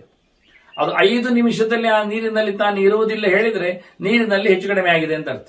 ಅಂದ್ರೆ ಮನುಷ್ಯನನ್ನು ಹೋಲುವ, ಅವನ ಬದುಕನ್ನು ಹೋಲುವ ಮೀನನ್ನು ನೀರಿನಲ್ಲಿ ಹಾಕಿಟ್ಟು ಪರೀಕ್ಷಿಸ್ತಾರೆ, ನೀರು ಹೇಗಿದೆ, ತಿಳಿಯಾಗಿದೆ ಇಲ್ಲವೋ ಅಂತ. ಮನುಷ್ಯೋಪಯೋಗಿ ಆಗಿದಿಲ್ಲ, ಮನುಷ್ಯೋಪಯೋಗಿ ಆಗ್ಲಿಕ್ಕೆ ಇಲ್ಲ ಅಂತ ಆದ್ರೆ ಅದವನಿಗೆ ಅನುಕೂಲವಾಗುವಂತಹ ಮೀನನ್ನು ಹಾಕಿ ನೋಡಿದ್ದಾರೆ ಅಲ್ಲಿ. ಅದು 5 ನಿಮಿಷದಲ್ಲಿ ತಾನು ನೀರಲ್ಲಿ ಇರುವುದಿಲ್ಲ ಅಂತ ಚಡಪಡಿಸಿಕೊಂಡ್ರೆ ಬೇಡ ಹೇಳಿದ್ರೆ ಅದು ಮನುಷ್ಯೋಪಯೋಗಿ ಆದ ನೀರಲ್ಲ, ಅಂತಹ ಮೀನನ್ನು ಹುಡುಕಿದ್ದಾರೆ. ಮನುಷ್ಯ ಸಹಜವಾದ ನೀರನ್ನು ಬಯಸುವ ಮೀನು ಅಂದ್ರೆ ಸುಲಭವಾಗಿ ನಿಮ್ಗೆ ಅರ್ಥ ಆಗುವುದಾದ್ರೆ ಬಾವಿಯ ಮೀನುಂಟಲ್ಲ, ಅದು ಮನುಷ್ಯನಿಗೆ ಯೋಗ್ಯ ಅಂತ. ಅದಕ್ಕೆ ಇಲ್ಲಿ ಕೂಪಾನ್ ಶಬ್ದ ಆಗಿದ್ದವರು. ಸಮುದ್ರದ ಮೀನುಗಳು ಮನುಷ್ಯನ ಯೋಗ್ಯ ಅಲ್ಲ, ಅಲ್ಲಿನೂ ಮೀನಿದೆ. ಆ ಸಮುದ್ರ ಮೀನು ತಿಳಿ ನೀರಿನಲ್ಲಿ ಬದುಕುವುದಿಲ್ಲ, ತಿಳಿ ನೀರಿನ ಮೀನು ಉಪ್ಪು ನೀರಿಗೆ ಸೇರುವುದಿಲ್ಲ. ಕೆಲವೊಮ್ಮೆ ಮಳೆಗಾಲದಲ್ಲಿ ಇವರಿಬ್ಬರು ಗಲಾಟೆ ಮಾಡಿಕೊಡುತ್ತಾರೆ. ತಿಳಿ ನೀರಿನ ತೋಡು ನೀರಿನಿಂದ ಬಂದ ಮೀನು ಒಂದೊಮ್ಮೆ ಸಮುದ್ರಕ್ಕೆ ಸೇರುವಾಗ ಸಮುದ್ರದ ಉಪ್ಪು ನೀರು ಅದಕ್ಕೆ ಆಗದೆ ಕ್ಷಾರ ನೀರನ್ನು ಕೇಳಿಕೊಂಡದು, ಇದು ತಾನು ಎಲ್ಲಿಯೋ ಪಾಯಸದ ಕೊಪ್ಪರಿಗೆ ಬಿದ್ದಿದ್ದೇನೆ ತಿಳ್ಕೊಂಡು ಓಡಿ ಬರ್ತದೆ, ಹಿಂದೆ ಹಾರ್ತದೆ. ತಿಳಿ ನೀರು ಎಲ್ಲಿ ಬರ್ತದೆ ನೋಡ್ತದೆ, ಬಹಳ ದೂರಕ್ಕೆ, ಮೈಲುಗಟ್ಟರ ದೂರಕ್ಕೆ ಹಿಂದೆ ತಿರುಗ್ತದೆ. ಮತ್ತೆ ಅದು ಗಮತ ಇರುತ್ತೆ ಅವುಗಳ ದಾಟ.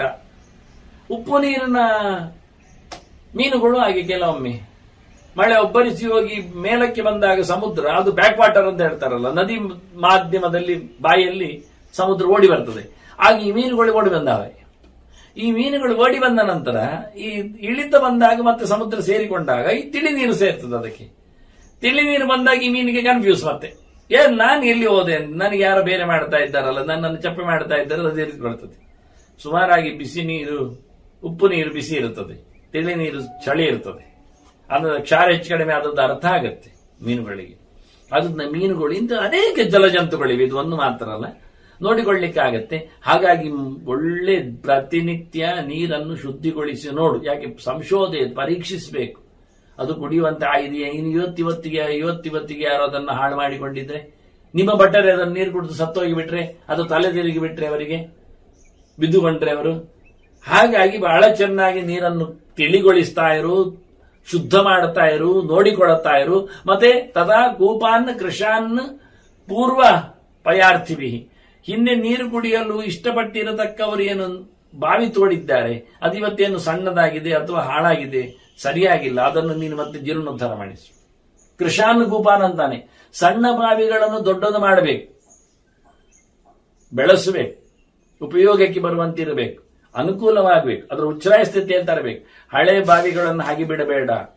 ಒಂದೊಮ್ಮೆ ಗೊತ್ತಿಲ್ಲದ ಹಳೆ ಬಾವಿಗೆ ಕೈ ಹಾಕಿ ಯಾರೋ ನೀರು ಕುಡ್ಕೊಂಡ್ರೆ ನಿಮ್ಮವರೇ ಮತ್ತೆ ಹೆಚ್ಚು ಕಮ್ಮಿ ಆದವರು, ಅವರ ಹತ್ರ ಯಾರು ಹೇಳೋದು. ಅದರಿಂದ ಬಿಡಬೇಡ. ಅಲ್ಲಿ ಹಳೆ ಬಾವಿ ಇದ್ರು ಉದ್ಧಾರ ಮಾಡಿಡು, ಒಂದಂಶ. ಇನ್ನೊಂದು, ಹಳೆ ಬಾವಿಯ ಪಕ್ಕದಲ್ಲಿ ಹೊಸ ಬಾವಿ ಇದ್ರು ಇಲ್ಲಿ ನೀರಲ್ಲಿಗೆ ಸಂಕ್ರಾಂತಿ ಆಗ್ತದೆ.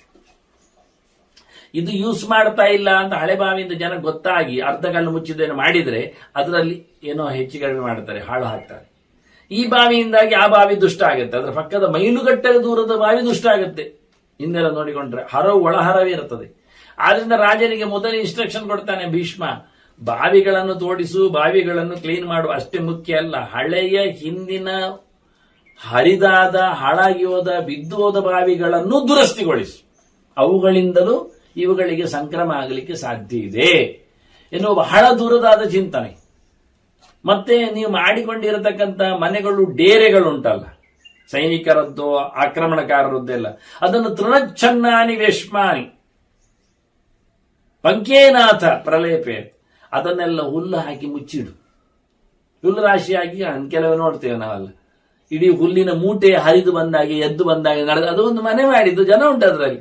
ನಮ್ಮ ಪಕ್ಕ ನೋಡುವಾಗ ಹುಲ್ಲಿನ ಮೂಟೆ ಅಂತ ಹೇಳ್ತಾನೆ, ಹುಲ್ಲಿನ ಮೂಟೆ ಆಗಿ ಕಾಣುವ ಹಾಗೆ ಮಾಡು, ಮನೆ ಕಾಣಿಸಬೇಡ, ಹುಲ್ಲು ಮುಚ್ಚಿಬಿಡು. ಹೇಗೂ ಮನೆ ಚಾವಣಿ ಅಂತೂ ಹುಲ್ಲಿಂದ ಮುಚ್ಚಿರ್ತದೆ, ಮನೆಯನ್ನು ಮುಚ್ಚ, ಗೊತ್ತಾಗುವುದಿಲ್ಲ ಜನರಿಗೆ. ಅಲ್ಲಿ ವಾಸ ಇರಬೇಕು ಸೈನಿಕರು. ಅವರ ಡೇರೆಗಳು ಟೆಂಟುಗಳು ಆದಷ್ಟು ಮರಗಿಡಗಳಿಂದ ಮುಚ್ಚಲ್ಪಡಲಿ, ಸಹಜತೆಯನ್ನು ಕಾಪಾಡಿಕೊಳ್ಳಲಿ, ಯಾರಿಗೂ ಗೊತ್ತಾಗಬಾರದು. ಹಾಗೆ ಮಾಡಬೇಕು ಅದನ್ನು. ಮತ್ತೆ ಅದಕ್ಕೆ ಕೆಸರೆಲ್ಲ ಲೇಪಿಸಬೇಕು, ಪಂಕೇನಾಥ ವಿಲೇಪೆ ತಂದಾನೆ, ಕೆಸರೆಲ್ಲ ಹಾಕಿಬಿಡು, ಆಗ ಗೊತ್ತಾಗುವುದಿಲ್ಲ ಇದು ಮಡ್ಡಿನ ಮನೆ ಇದ್ದ ಹಾಗೆ ಬಿದ್ದು ಹೋದ ಹಾಗೆ ಎಲ್ಲ ಕಾಣುತ್ತದೆ. ಮತ್ತೆ ಅವುಗಳು ಒಂದು ದೃಷ್ಟಿಯಿಂದ ಪ್ರೂಫ್, ಕೆಸರಾಗಿದ್ರೆ ಬೆಂಕಿ ಪಕ್ಕೆ ಹಿಡಿಯುವುದಿಲ್ಲ. ಇದನ್ನೆಲ್ಲ ಹೇಳಿಕೊಡ. ಪ್ರತಿನಿತ್ಯ ಮಣ್ಣಿನ ಲೇಪ ಮಾಡ್ತಾ ಇರೋದು ಹಸಿ, ಅದು ರಕ್ಷೆಗೆ, ಇದೆಲ್ಲ ಮಾಡಲಿಕ್ಕೆ ನೋಡುವಂತಾರೆ. ಅದರೊಟ್ಟಿಗೆ ನಿರ್ಹರೆಚ್ಚ ತೃಣಂ ಮಾಸಿ ಚೈತ್ರೇ ಚ ಅಗ್ನಿ ಭಯ ಆತುಪುರ. ಮತ್ತೆ ಈ ನಾನು ಹೇಳಿದ್ದೇನೆ ನಿನಗೆ ಹುಲ್ಲೆಲ್ಲ ಹಾಕಿ ಮುಚ್ಚಿಬಿಡು ಅಂತ, ಅದನ್ನು ಹಾಗೆ ಉಳಿಸುವುದಲ್ಲ, ಬೇಸಿಗೆ ಬಂದಾಗ ಅದನ್ನು ತೆಗಿಬೇಕು. ಚೈತ್ರೇ ಮಾಸಿ ಅಂತಾನೆ ನೋಡಿ ಭೀಷ್ಮ. ಚೈತ್ರ ವೈಶಾಖ ಇದು ಎರಡು ಆಗ ವಸಂತದ ಸಮಯ, ಅದು ಬಿಸಿಲಿನ ಸಮಯ. ಆನಂತರ ಮಳೆ, ಜ್ಯೇಷ್ಠ ಆಷಾಢ ನಂತರದಲ್ಲಿ ಚೈತ್ರ ವೈಶಾಖ ಅದು ವಸಂತ, ಜ್ಯೇಷ್ಠ ಆಷಾಢ ಗ್ರೀಷ್ಮ, ಆನಂತರ ಮಳೆ ಶ್ರಾವಣ ಭಾದ್ರಪದಕ್ಕೆ ವರ್ಷ ಋತು. ಅಂದ್ರೆ ಚೈತ್ರದಿಂದ ಹಿಡಿದು ಚೈತ್ರಕ್ಕೆ ಬಂದಾಗ ಅತ್ತ ಬಿಸಿ ಆಗ್ತದೆ, ಬಿಸಿಯಾಗಿ ಬೆಂಕಿಯಲ್ಲಿ ಅದು ಹಿಡಿದು ಹೋದರೆ ನೀವು ಮುಚ್ಚಿದ ಕತೆ ಹೆಚ್ಚು ಕಮ್ಮಿ ಆಗ್ತದೆ. ಅದಕ್ಕೇನು ಮಾಡಿದ, ಪ್ರತಿ ವರ್ಷ ಬೇಸಿಗೆ ಬಂದಾಗ ಅದನ್ನು ಕಳಿಸಿ ಚೇಂಜ್ ಮಾಡಿ, ನಾನು ಹೇಳಿಬಿಟ್ಟೆ ಅಂತ ಹೇಳಿ ಅದೇನು ಶತ್ರುಗಳಿಗೆ ಸುಲಭ ಆಗುತ್ತೆ. ಅದರ ಮೇಲೆ ಬೆಂಕಿ ಹಾಕಿ ಬಿಡುತ್ತಾರೆ. ಅದು ನಿಮ್ಮದು ಗೋಡವನಾಗಿದ್ರೆ ಮದ್ದುಕೊಂಡಿದ್ದೆಲ್ಲ ಹಾಳಾಗಿ ಹೋಗುತ್ತೆ. ಆದ್ರಿಂದ ಹಸಿ ಹಸಿ ಇದ್ದಾಗ ಹುಲ್ಲು ಹಾಕಿದ್ದು ಬಂತು, ಆ ಹುಲ್ಲಿನ ಮೇಲೆ ನೀರು ಬಿದ್ದಾಗ ಅದು ಬದುಕಿ ಬರುತ್ತೆ. ಆ ನಂತರ ಬಿರು ಬಿಸಿಲು ಬಂದಾಗ ಅದು ಎಲ್ಲಿಯಾದ್ರೂ ಬೆಂಕಿ ಹಿಡಿದು ಹೋದ್ರೆ ಚೂರು ಬೆಂಕಿಗೂ ಅನಾಹುತ ಆಗುವುದು ಸಂಭವ ಇರೋದ್ರಿಂದ ಆಗ ಈ ಮಾಡನ್ನು ಕಳಚಿಬಿಡು, ತೃಣದ ಆಚ್ಛಾದನೆಯನ್ನು ತಪ್ಪಿಸಿಬಿಡು ಅಂತಾರೆ. ಆ ತಿಂಗಳಿಗೆ ಬಂದಾಗ ಬೆಂಕಿ ಅನಾಹುತದ ಬಗ್ಗೆ ಮಾತಾಡಿದ್ರಿಂದ ಹೇಳ್ತಾರೆ, ನಕ್ತಮೇವಚ ಭಕ್ತಾನಿ ಪಾಚೇತ ನರಾಧಿಪ. ಹಗಲಿಗೆ ಊಟದ ವ್ಯವಸ್ಥೆ ಮಾಡ್ಲಿಕ್ಕೆ ಹೋಗಬಾರದು, ಬೆಂಕಿ ವ್ಯವಸ್ಥೆ ಮಾಡ್ಲಿಕ್ಕೆ. ಹಗಲಿಗೆ ಬೆಂಕಿ ಕಾಣುವುದಿಲ್ಲ, ಸ್ಪ್ರೆಡ್ ಆದದ್ದು. ಆದ್ರಿಂದ ರಾತ್ರಿಯೇ ಊಟ ಮಾಡುವ ಅಡಿಗೆ ಮಾಡುವ ವ್ಯವಸ್ಥೆ ಮಾಡಿಕೊಡ್ಬೇಕು. ಹಗಲಿಗೆ ಪಿತೂರಿ ನಡೆಸಲಿಕ್ಕೆ ಹೊರಟು ಬರ್ತಾರೆ, ಕಾಣುತ್ತಾರೆ. ಹಾಗಾಗಿ ಇವರು ಗಸ್ತು ತಿರುಗಲಿಕ್ಕೆ ರೆಡಿ ಆಗ್ಲಿಕ್ಕೆ ಇರಬೇಕು. ರಾತ್ರಿ ಹೊತ್ತಿನಲ್ಲಿ ಊಟದ ವ್ಯವಸ್ಥೆ, ತಿನ್ನುವುದು, ಅದಕ್ಕೆ ಬೇಕಾದ ಅಡಿಗೆ ಮಾಡುವುದೆಲ್ಲ ರಾತ್ರಿಗೆ. ಆಗ ಬೆಂಕಿ ಎಲ್ಲಿ ಬರುತ್ತೆ, ಎಲ್ಲಿ ಉಂಟು ನೋಡ್ಲಿ ಸಿಗುತ್ತೆ. ಹಗಲಿಗೆ ಯಾರ ಮನೆಯಲ್ಲಿ ಏನು ಹಾಕಿದ್ದು ಬೆಂಕಿ ಗೊತ್ತಾಗುವುದಿಲ್ಲ, ಸ್ಪ್ರೆಡ್ ಆದದ್ದೇ ಗೊತ್ತಾಗುವುದಿಲ್ಲ. ಹಗಲಿಗೆ ಬೆಂಕಿ ಕಾಣುವುದಿಲ್ಲ ಬಿಸಿಲು ಕಾಲದಲ್ಲಿ, ಬಿಸಿಲಿನಲ್ಲಿ ರಾತ್ರಿ ಪರಿಚಯಿಸಲಿಕ್ಕೆ ಬರ್ತದೆ ಅಂತಾನೆ. ಮತ್ತೆ ನದಿವಾ ಜ್ವಾಲೆಯೇ ದಗ್ಗೇಂ ವರ್ಜಯಿತ್ವ ಅಗ್ನಿಹೋತ್ರಿಕೆ. ಅದನ್ನು ಹಗಲು ಎಲ್ಲಿಯೂ ಬೆಂಕಿ ಕಾಣಿಸಬಾರದು. ಅಗ್ನಿಹೋತ್ರಿಗಳ ಮನೆಯನ್ನು ಬಿಟ್ಟು ಅವರು ಮಾಡ್ತಾರೆ, ಅಲ್ಲಿ ಮುಚ್ಚುತ್ತಾರೆ, ಮುಗೀತು. ಅದನ್ನ ಅಗ್ನಿಹೋತ್ರಿಗಳ ಮನೆ ಜಾಗ ತಾಣ ಬಿಟ್ಟರೆ ಮತ್ತೆ ಎಲ್ಲಿಯೂ ಹಗಲಿಗೆ ಬೆಂಕಿ ಹಾಕುವ ವಿಧಾನವನ್ನು ತೋರಿಸಿಕೊಡಬೇಡಿ. ಕಾಣುವುದೂ ಇಲ್ಲ ಒಂದು, ಮತ್ತೆ ಹಗಲಿಗೆ ಬೆಂಕಿ ಲಭ್ಯ ಆಗುತ್ತೆ ಉಳಿದವರಿಗೆ. ಯಾರದ್ದೋ ಒಂದು ಮನೆಯಲ್ಲಿ ಹಗಲಿಗೆ ಬೆಂಕಿ ಇದೆ ಅಂತ ಹೇಳಿಕೊಂಡು ಅದರ ಹೊಗೆಯಿಂದಲೂ ಇನ್ಯಾವುದರಿಂದಲೂ ಅವನು ಗುರುತಿಸಿದ್ರೆ ಶತ್ರಲ್ಲಿ ಹೋದ್ರೆ ಆ ಬೆಂಕಿಯನ್ನು ಹೊರ ಹಾಕಿ ಬಿಡ್ತಾನೆ. ಅಂದ್ರೆ ಹಿಂದಿನ ಕಾಲದಲ್ಲಿ ಬೆಂಕಿ ಮಾಡುವುದು ಕಷ್ಟ ಎನ್ನುವ ಅರ್ಥದಲ್ಲಿ ಭೀಷ್ಮ ಹೇಳ್ತಾ ಇದ್ದಾನೆ. ಇವತ್ತು ನಮಗೆ ಬೆಂಕಿ ಬೆಟ್ಟಿಗೆ ಇದ್ರೆ ಸರಿ, ಎಲ್ಲಿ ಆದ್ರೂ ಬೆಂಕಿ ಮಾಡ್ಲಿಕ್ಕೆ ಆಗುತ್ತೆ. ಹಿಂದೆ ಆಗಲ್ಲ. ಇದ್ದ ಬೆಂಕಿಯನ್ನು ರಕ್ಷಣೆ ಮಾಡೋದ್ರಿಂದ ಶತ್ರುಗಳಿಗೆ ಬೆಂಕಿ ಸಿಗಬಾರದು. ನಾವು ಬೆಂಕಿಯನ್ನು ರಕ್ಷಣೆ ಮಾಡಿಕೊಳ್ಳಬೇಕು. ನಾವು ಹಗಲಿನಲ್ಲಿ ಬೆಂಕಿ ಒಂದೊಮ್ಮೆ ಸ್ಪ್ರೆಡ್ ಆಗಿಬಿಟ್ರೆ ಕಣ್ಣಿಗೆ ಕಾಣದೆ ಅನಾಹುತ ಆಗೋ ಬದಲಿಗೆ ರಾತ್ರಿ ಎಲ್ಲ ಮಾಡಿಕೊಂಡ್ರೆ ಅಲ್ಲಿ ಎಲ್ಲಿ ಚೂರು ಬೆಂಕಿ ಆಗಿದ್ರು ರಾತ್ರಿ ಯಾರಿದ್ದಾರೆ, ಎಲ್ಲಿದ್ದಾರೆ, ಯಾರು ಶತ್ರುಗಳೋ ಮಿತ್ರರೋ ಒಂದು ಗುರುತಿಸ್ಲಿಕ್ಕೆ ಆಗ್ತದೆ. ಮತ್ತೆ ಹೇಳ್ತಾನೆ ಅವನು, ಎಷ್ಟು ಮಾಡ್ಲಿಕ್ಕೆ ಉಂಟು ಹೇಳಿದ್ರೆ, ಬೆಂಕಿ ಯಾರಾದ್ರೂ ಮನೆಯಲ್ಲಿ ಇಟ್ಟುಕೊಂಡಿದ್ದರೆ ಹಗಲಿಗೆ ಅವನನ್ನು ದೂರ ಮಾಡ್ಲಿಕ್ಕೆ ಉಂಟು ಎನ್ನುವರಲ್ಲಿವ ಹೇಳ್ತಾರೆ. ಮತ್ತೆ ನೀವು ಕಟ್ಟುವಾಗ ಮನೆಗಳನ್ನಾದಷ್ಟು ಕಲ್ಲಿನಲ್ಲಿ ಕಟ್ಟಬೇಕು. ತಪ್ಪಿದರೆ ಇಟ್ಟಿಗೆಯಲ್ಲಿ. ಸಂಭವೇ ಸತಿ ಶೈಲಾನಿ ಚೈಷ್ಟಿಗಾನಿಚ ಕಾರ್ಯ. ಕಟ್ಟುವಾಗ ಅವರಿಗೆ ಬೇಕಾದ ವೇಶ್ಮಗಳನ್ನು, ಯುದ್ಧಕ್ಕೆ ಬೇಕಾದ, ಶಿಬಿರಕ್ಕೆ ಬೇಕಾದ ಮದ್ದುಗುಂಡುಗಳ ದಾಸ್ತಾನುಗಳು, ಹೀಗೆಲ್ಲ ಏನು ಕಟ್ಟುವುದಾಗಿದ್ರೆ ಕಲ್ಲಿನಲ್ಲಿ ಕಟ್ಟಿಯಪ್ಪ, ಅದು ಗಟ್ಟಿ. ತಪ್ಪಿದರೆ ಇಟ್ಟಿಗೆ, ಇಟ್ಟಿಗೆಯಿಂದ ಕಟ್ಟಿ.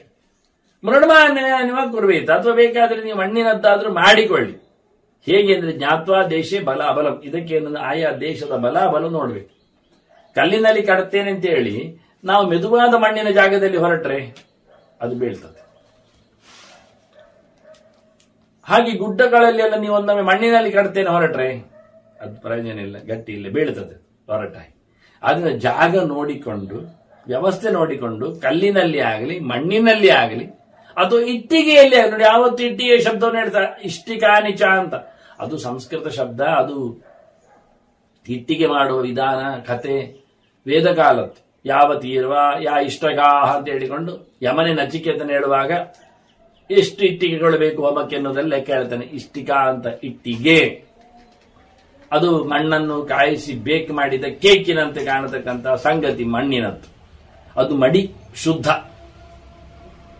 ಅದು ಚಿತಿಗೆ ಚಯನಕ್ಕೆ ಎಲ್ಲ ಬೇಕಾಗ್ತದೆ, ಚಿಟ್ಟೆ ಮಾಡಲಿಕ್ಕೆ, ವೇದಿ ಮಾಡಲಿಕ್ಕೆ ಅಗ್ನಿಟ್ಟು. ಹಾಗಾಗಿ ಇದನ್ನ ಹೇಳ್ತಾರೆ ಇಟ್ಟಿಗೆಯಲ್ಲಿ ಕಟ್ಟಲಿಕ್ಕೆ ಬರ್ತದೆ ಅಂತ ನೋಡಿ. ಅವರೇ ಹೇಳಿಕೊಡುದು ಮನೆ ಕಟ್ಟುವ ಕತೆ. ಕಲ್ಲು ಮಾತ್ರ ಅಲ್ಲ, ಇಟ್ಟಿಗೆ ಮಣ್ಣಿನಿಂದಲೂ, ಮಣ್ಣು ಮಾತ್ರ ಅಲ್ಲ ಇಟ್ಟಿಗೆಯಿಂದಲೂ. ಗಟ್ಟಿ ಮಣ್ಣು ಅಂದ್ರೆ ಇತ್ತ ಕಲ್ಲಿನಾಗೆ ಕಾಣ್ತದೆ, ಅದು ಕಲ್ಲಲ್ಲ. ಮಣ್ಣಿನಾಗೆ ಕಾಣ್ತದೆ, ಅದು ಮಣ್ಣಲ್ಲ. ಹಾಗೆ ಮಣ್ಣು ಕಲ್ಲಾಗಿದೆ, ಕಲ್ಲು ಮಣ್ಣಾಗಿದೆ. ಆ ರೀತಿಯಾದದ್ರಿಂದ ಕಟ್ಟಿಕೊಳ್ಳಬೇಕು ಮಾಡ್ಲಿಕ್ಕುಂಟು. ಅಲ್ಲಿ ಜಾಗ ನೋಡಿಕೊಂಡು. ಮತ್ತೆ ಬೆಂಕಿ ಯಾರ ಮನೆಯಲ್ಲಿ ಸ್ಟಾಕ್ ಮಾಡ್ಲಿಕ್ಕೆ ಕರ್ಮಾರಾದಿ, ಕರ್ಮಾರ ಅರಿಷ್ಟ ಶಾಲಾಸು ಜ್ವಲೇದಗ್ನಿ ಸುರಕ್ಷಿತ. ನಮಗೆ ಅಗ್ನಿ ಬೇಕು ಅಂತ ಹೇಳಿದ್ರೆ ಎಲ್ಲಿಂದ ತರಲಿಕ್ಕೆ? ನಾವು ಕಮ್ಮಾರರ ಮನೆಯಿಂದ ತರಲಿಕ್ಕೆ. ಕಬ್ಬಿಣ ಕಾಯಿಸುವವರ ಮನೆಯಲ್ಲಿ ಬೆಂಕಿ ಬೇಕು, ಅಲ್ಲಿ ಸುರಕ್ಷಿತವಾಗಿರಲಿ. ಮತ್ತೆ ಅರಿಷ್ಟ ಶಾಲಾಸು, ಅರಿಷ್ಟ ಶಾಲಾ ಅಂದ್ರೆ ಸೂತಕಾಗ್ರಹ, ಪ್ರಸೂತಿ ಗ್ರಹ, ಹೆಣ್ಮಕ್ಕಳು ಹೆರುವ ಕೋಣೆ. ಅವರಿಗೆ ಬೇಕಾದಾಗ ಗಂಜಿ ಬೇಯಿಸ್ಲಿಕ್ಕೆ, ಬಿಸಿ ನೀರು ಕಾಯಿಸ್ಲಿಕ್ಕೆ ಎಲ್ಲ ಬೇಕು. ಅಲ್ಲಿ ಬೆಂಕಿ ನಿರಂತರವಾಗಿ ಉರಿತಿರ್ತದೆ ನೋಡಿ. ಇಂದಿನವರು ಗಮನಿಸಿದ ರೀತಿ, ಕುಲುಮೆಗಾರನ ಮನೆಯಲ್ಲಿ ನಿರಂತರವಾಗಿ ಲೋಹವನ್ನು ಬಗ್ಗಿಸ್ಲಿಕ್ಕೆ ಎಲ್ಲ ಬೆಂಕಿ ಬೇಕಾಗಿರ್ತದೆ. ಇಂಥ ಕಡೆಯಲ್ಲಿ ಬೆಂಕಿಯನ್ನು ರಕ್ಷಣೆ ಮಾಡಿ ಇಡೀರಿ. ನಿಮಗೆ ಬೇಕಾದ್ರೆ ಅಲ್ಲಿಂದ ಕೂಡಲೇ ತನ್ನಿ. ಮತ್ತು ಅದರಲ್ಲಿ ಸಹ ಗೃಹಾಣಿಚ ಪ್ರವೇಶ ಅಂತಹ ವಿಧೇಯ ಸ್ಯಾಧುತಾಶನ. ಅಲ್ಲಿಯೂ ಮನೆಯಲ್ಲಿ ಒಳಗೆ ಸಿಗುವಾಗಿರ್ಲಿ, ಬೇಕಾಬಿಟ್ಟಿಯಾಗಿ ಬರಬಾರದು. ಶತ್ರು ಬಾಳೆದವರು ತಂದು ಬೆಂಕಿಯನ್ನು ಎದುರು ಪಕ್ಷದವರಿಗೆ ಪ್ರಯೋಗ ಮಾಡಿಬಿಟ್ರೆ ಅವರಲ್ಲಿ ಬೆಂಕಿ, ಅದು ಮುಂದೆ ಹೇಳ್ತಾನೆ ಭೀಷ್ಮನು, ಬೆಂಕಿಯನ್ನು ಉರಿಸುವ ಇಂಧನಗಳನ್ನೆಲ್ಲ ಹಾಕಿರ್ತಾರೆ, ತಂದಿರ್ತಾರೆ. ಈಗ ಎದುರು ಪಾಳೆಯದವರ ಮೇಲೆ ನೀವು ಲಾಕ್ಷಾರಸವನ್ನು ಎಸೆದು ಬಿಟ್ಟಿದ್ರೆ ಇನ್ನು ಬೆಂಕಿ ಕೊಡ್ಲಿಕ್ಕೆ ಎಷ್ಟು ಹೊತ್ತು ಪುರ್ಸೋದು ಬೇಕು? ಬೆಂಕಿ ತಾಗಿದ್ರೆ ಅವರ ಮೈಯಲ್ಲಿ ಎಲ್ಲ ಆಸಿಡ್ ಬಿದ್ದಾಗೆ ಆಗ್ತದೆ. ಲಾಕ್ಷಾರಸ ಅಂದ್ರೆ ಹಾಗೆ ಅರಗಿನ ಮನೆ, ಅದೇ ಅಲ್ವ ಅರಗು, ಅರಕ್ ಅಂತ ಕರೀತಾರೆ, ಅರಗು ಅಂತಾರೆ, ಲಾಕ್ಷಾರಸ ಅಂತಾರೆ. ಅದನ್ನು ಹಾಕುವ ಮೂಲಕ, ಮನುಷ್ಯರ ಮೇಲೆ ತೇಪುವ ಮೂಲಕ ಬೆಂಕಿ ತಾಗಿದ ತಕ್ಷಣ ಅವರೆಲ್ಲ ಮೆಲ್ಟ್ ಆಗಿ ಹೋಗ್ತಾರೆ. ಕಿತ್ತು ತೆಗಿಲಿಕ್ಕೆ ಮೈಯಿಂದ ಆಗುವುದಿಲ್ಲ, ಎತ್ತಿ ಬಿಸಾಡ್ಲಿಕ್ಕೆ ಅದು ಒಂದು ರೀತಿಯಿಂದ ಪ್ಲಾಸ್ಟಿಕ್ ರಸ ಇದ್ದಾಗೆ, ಮೆಲ್ಟ್ ಆದ ರಸ ಇದ್ದಾಗೆ. ಮೈಗೆ ಕತ್ತಿದರೂ ಕಷ್ಟವೇ. ಈ ರೀತಿಯಾಗಿರುವಂಥದ್ದು ಪೆಟ್ರೋಲ್ ಪ್ರಾಡಕ್ಟ್ಸ್ ಆ ಲೆಕ್ಕದಲ್ಲಿ ಈಗ ನೋಡಿದ್ರೆ ಅದು ಅಲ್ಲ ಅಷ್ಟೇ. ಅರಕದು ಮರದಿಂದ ಎಲ್ಲ, ಮರ ಮತ್ತೆ ಗೈರಿಕೆವಾಗಿ ಅಂದ್ರೆ ಪರ್ವತದಿಂದ ಎಲ್ಲ ತಯಾರು ಮಾಡುವ ಸಂಗತಿಯಾಗಿದೆ ಹಿಂದೆ. ಈ ರೀತಿಯಾಗಿ ಮನುಷ್ಯನಿಗೆ ಮನೆ ಪಕ್ಕದಲ್ಲಿ ಸಿಗದಂತೆ ಬೆಂಕಿಯನ್ನು ಮನೆಯ ಒಳಗೆ ಸ್ಟಾಕ್ ಆಗುವಂತೆ ಮಾಡಿಕೊಳ್ಳಿ. ಇಂಥ ಕಡೆಯಲ್ಲಿಯೂ ಅಂಗಳದಲ್ಲಿ ಹೊರಗೆ ಸಿಗುವಂತೆ ಆಗಿರಬಾರದು. ಒಂದೊಮ್ಮೆ ಯಾರಿಗಾದ್ರೂ ಹಗಲಿನ ಹೊತ್ತಿನಲ್ಲಿ ಬೆಂಕಿಯನ್ನು ತೋರಿಸಿ ಶತ್ರುಗಳಿಗೆ ಸಿಗುವಂತೆ ಮಾಡಿ ದೇಶದ ಹಾನಿಗೆ ಒಳಗಾಗಿ ಬಿಟ್ರೆ ಅವರಿಗೆ ಮಹಾದಂಡಶ್ಚ ಸ್ಯಾತ್. ಯಸ್ಯಾಗ್ನಿರ್ವೈ ದಿವಾಭವಯತ್. ಹಗಲಿನ ಹೊತ್ತಿನಲ್ಲಿ ಬೆಂಕಿ ಸಿಕ್ಕಲ್ಪಟ್ಟದ್ರಿಂದ, ಅನಾಹುತ ಆದದ್ರಿಂದ ಕಾರಣನಾದವನಿಗೆ ದೊಡ್ಡ ಮಟ್ಟಿನ ಶಿಕ್ಷೆ ಉಂಟು. ಆದ್ರಿಂದ ಲೋಕದಲ್ಲಿ ಮೊದಲೇ ಹೇಳಬೇಕು, ಪ್ರಘೋಷೇತ್ ಅತೈವಂಚ ರಕ್ಷಣಾರ್ಥಂ ಪುರಸ್ಯಚ. ಊರಿನ ರಕ್ಷಣೆಗೋಸ್ಕರ ಹೇಳುತ್ತಾ ಇದ್ದೇವೆ, ಎಲ್ಲರೂ ಸಹ ಹಗಲಿಗೆ ಬೆಂಕಿಯನ್ನು ಹಾಕಬೇಡಿ, ಶತ್ರುಗಳಿಗೆ ಸಿಗುವಂತೆ ನಡೆಸಬೇಡಿ, ಅತ್ಯಂತ ಒಳಗೆ ಗುಟ್ಟಿನಲ್ಲಿ ರಕ್ಷಣೆ ಮಾಡಿ. ರಾತ್ರಿ ಹೊತ್ತಿನಲ್ಲಿ ಇದ್ದದ್ದು ಗೊತ್ತಾಗ್ತದೆ ಬೆಂಕಿಯಲ್ಲಿ ಉಂಟು ಅಂತ ಗುರುತಿಸ್ಲಿಕ್ಕೆ ಬರ್ತದೆ. ಆದ್ರೆ ರಾತ್ರಿ ಹೊತ್ತಿನಲ್ಲಿ ಮಾತ್ರ ಊಟ ಉಪಚಾರಗಳಿಗೆ ಅವಕಾಶ ಮಾಡಿಕೊಡಿ ಅಂತ ಹೇಳಿಕೊಳ್ಳಬೇಕು ಹೋರಾಟದ ಹೊತ್ತುಗಳಲ್ಲಿ, ವಾರ್ ಡಿಕ್ಲೇರ್ ಆದಾಗ.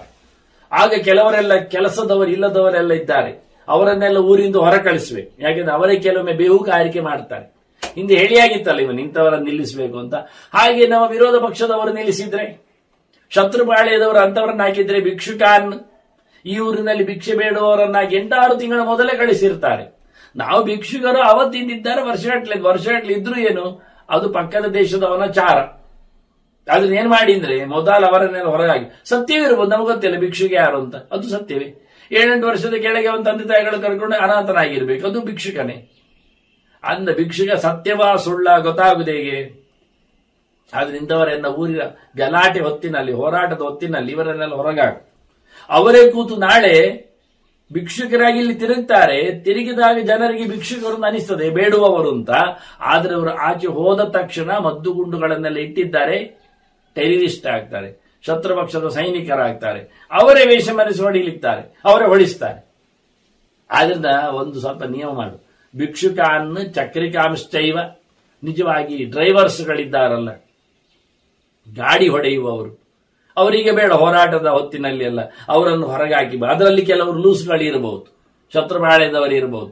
ಕ್ಲಿಬೋನ್ ಮತ್ತಾನ್ ಹಾಗೆ ಷಂಡರು, ಆನಂತರ ಹುಚ್ಚರಾಗಿ ಮಾಡಿದ್ರು ಹುಚ್ಚರು, ಕುಶೀಲವಾನ್, ಇಂಥವರನ್ನೆಲ್ಲ ಆದಷ್ಟು ನೀನು ಆವತ್ತು ದೂರ ಇಟ್ಟುಬಿಡು. ಬಾಹ್ಯಾನ್ ಅವರನ್ನು ಬಹಳ ದೂರದಲ್ಲಿ ಹಾಕಬೇಕು. ಕುರಿಯಾತ್ ನರಶ್ರೇಷ್ಠ ದೋಷಾಯ ಸ್ಯುಹು ತೇಜನ. ಅವ್ರು ಹಿಡಿಸಿ ಹಾಕಿದ್ರೆ, ಅವ್ರು ಸಿಗ್ನಲ್ ಕೊಟ್ಟು ಅಲ್ಲಲ್ಲಿ ಕೂತಿರತಕ್ಕ ಶತ್ರುಗಳನ್ನು ಎಬ್ಬಿಸಿಬಿಟ್ರೆ, ಹಗಲಿಗೆ ಪೂರ್ತಿ ಅವರು ಭಿಕ್ಷುಕರಂತೆ ತಿರುಗುವುದು, ರಾತ್ರಿ ಅವರದ್ದು ಚಾರ ಕೆಲಸ ಆಗಿರುತ್ತದೆ. ಅದು ಹಗಲಿಗೆ ನಾವು ಇಲ್ಲಿ ನೋಡ್ತೇವಲ್ಲ, ಹಗಲಿಗೆ ಭಿಕ್ಷುಕರಾಗಿ ಮನೆ ಬಾಗಿಲನ್ನೆಲ್ಲ ನೋಡಿ ಹೋಗ್ತಾರೆ, ಎಷ್ಟು ಜನ ಇದ್ದಾರೆ ಮನೆಯಲ್ಲಿ, ಎಷ್ಟೊತ್ತಿಗೆ ಇರ್ತಾರೆ ಹೋಗ್ತಾರೆ ಎಲ್ಲ. ಅವನೇ ರಾತ್ರಿ ಕಳ್ಳ, ಹಗಲಿನ ಭಿಕ್ಷುಕನೇ ರಾತ್ರಿ ಕಳ್ಳ ಆಗ್ತಾರೆ ಕೆಲವೊಮ್ಮೆ. ಇಲ್ಲಿ ಅದೇ ರಾಜಕೀಯದ ವ್ಯಕ್ತಿಗಳಾಗಿರ್ತಾರೆ. ಆದ್ರಿಂದ ಇಲ್ಲಿ ಯಾರನ್ನು ಊರಲ್ಲಿ ಇರಬೇಡ, ಎಲ್ಲ ಹೊರಗೆ ಕಳಿಸಿಬಿಡವರನ್ನು. ಸತ್ಯ ಆದ್ರೂ ಸುಳ್ಳಾದ್ರೂ ನಮಗೇನು ಬೇಕು ಅಂತಾನೆ ಹೊರಗೆ ಹಾಕಿ ಬಿಡವನ. ಇದರಿಂದ ನಮಗೆ ಸೇಫ್ ಆಗ್ತದೆ, ರಕ್ಷಣೆ ಆಗ್ತದೆ ಒಂದು ದೃಷ್ಟಿಯಿಂದ. ಮತ್ತೆ ಎಲ್ಲ ಕಡೆಯಲ್ಲಿ ನಿನ್ನ ಜನರನ್ನು ಇರಬೇಕು. ಚತ್ವರೇಶ್ವಥ ತೀರ್ಥೇಶು ಸಭಾಸು ಆವಸಸೇಚುಷ ಯಥಾರ್ಹ ವರ್ಣಂ ಪ್ರಣಿಧಿ ಕುರಿಯಾತ್ ಸರ್ವತ್ರ ಪಾರ್ಥಿವ. ಆಯಾ ಕೇರಿಯಲ್ಲಿ ಆಯಾ ಜಾತಿಯವರಲ್ಲಿ ಅಂತವರನ್ನೇ ಇಡಬೇಕು.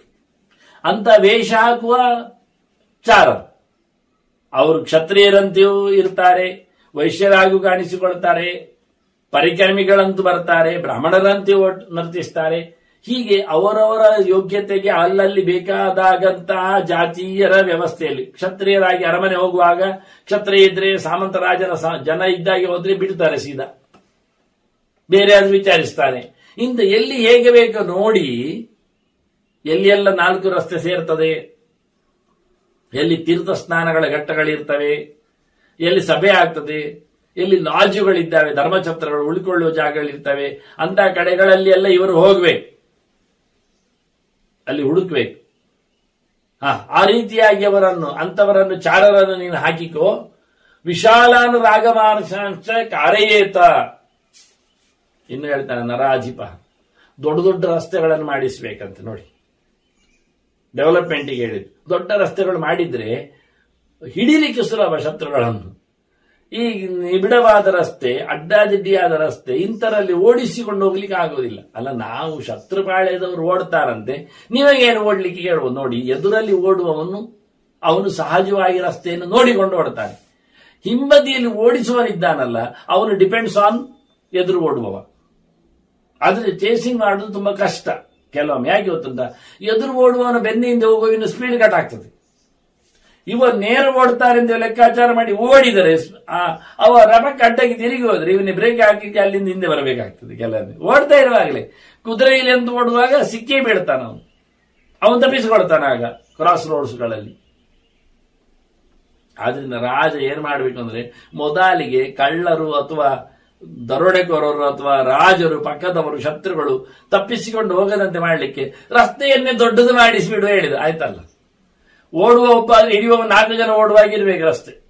ನಮ್ದೆಂತಾಗಿದೆ ಅಂದ್ರೆ ಓಡುವವ ಬೈಕಲ್ಲಿ ಓಡ್ತಾನೆ ಕಳ್ಳ, ಅದನ್ನು ಅಟ್ಟಿಸಿಕೊಂಡು ಹೋಗುವ ಕಾರಲ್ಲಿ ಹೋಗ್ತಾರೆ ಯಾರು ಪೊಲೀಸರು.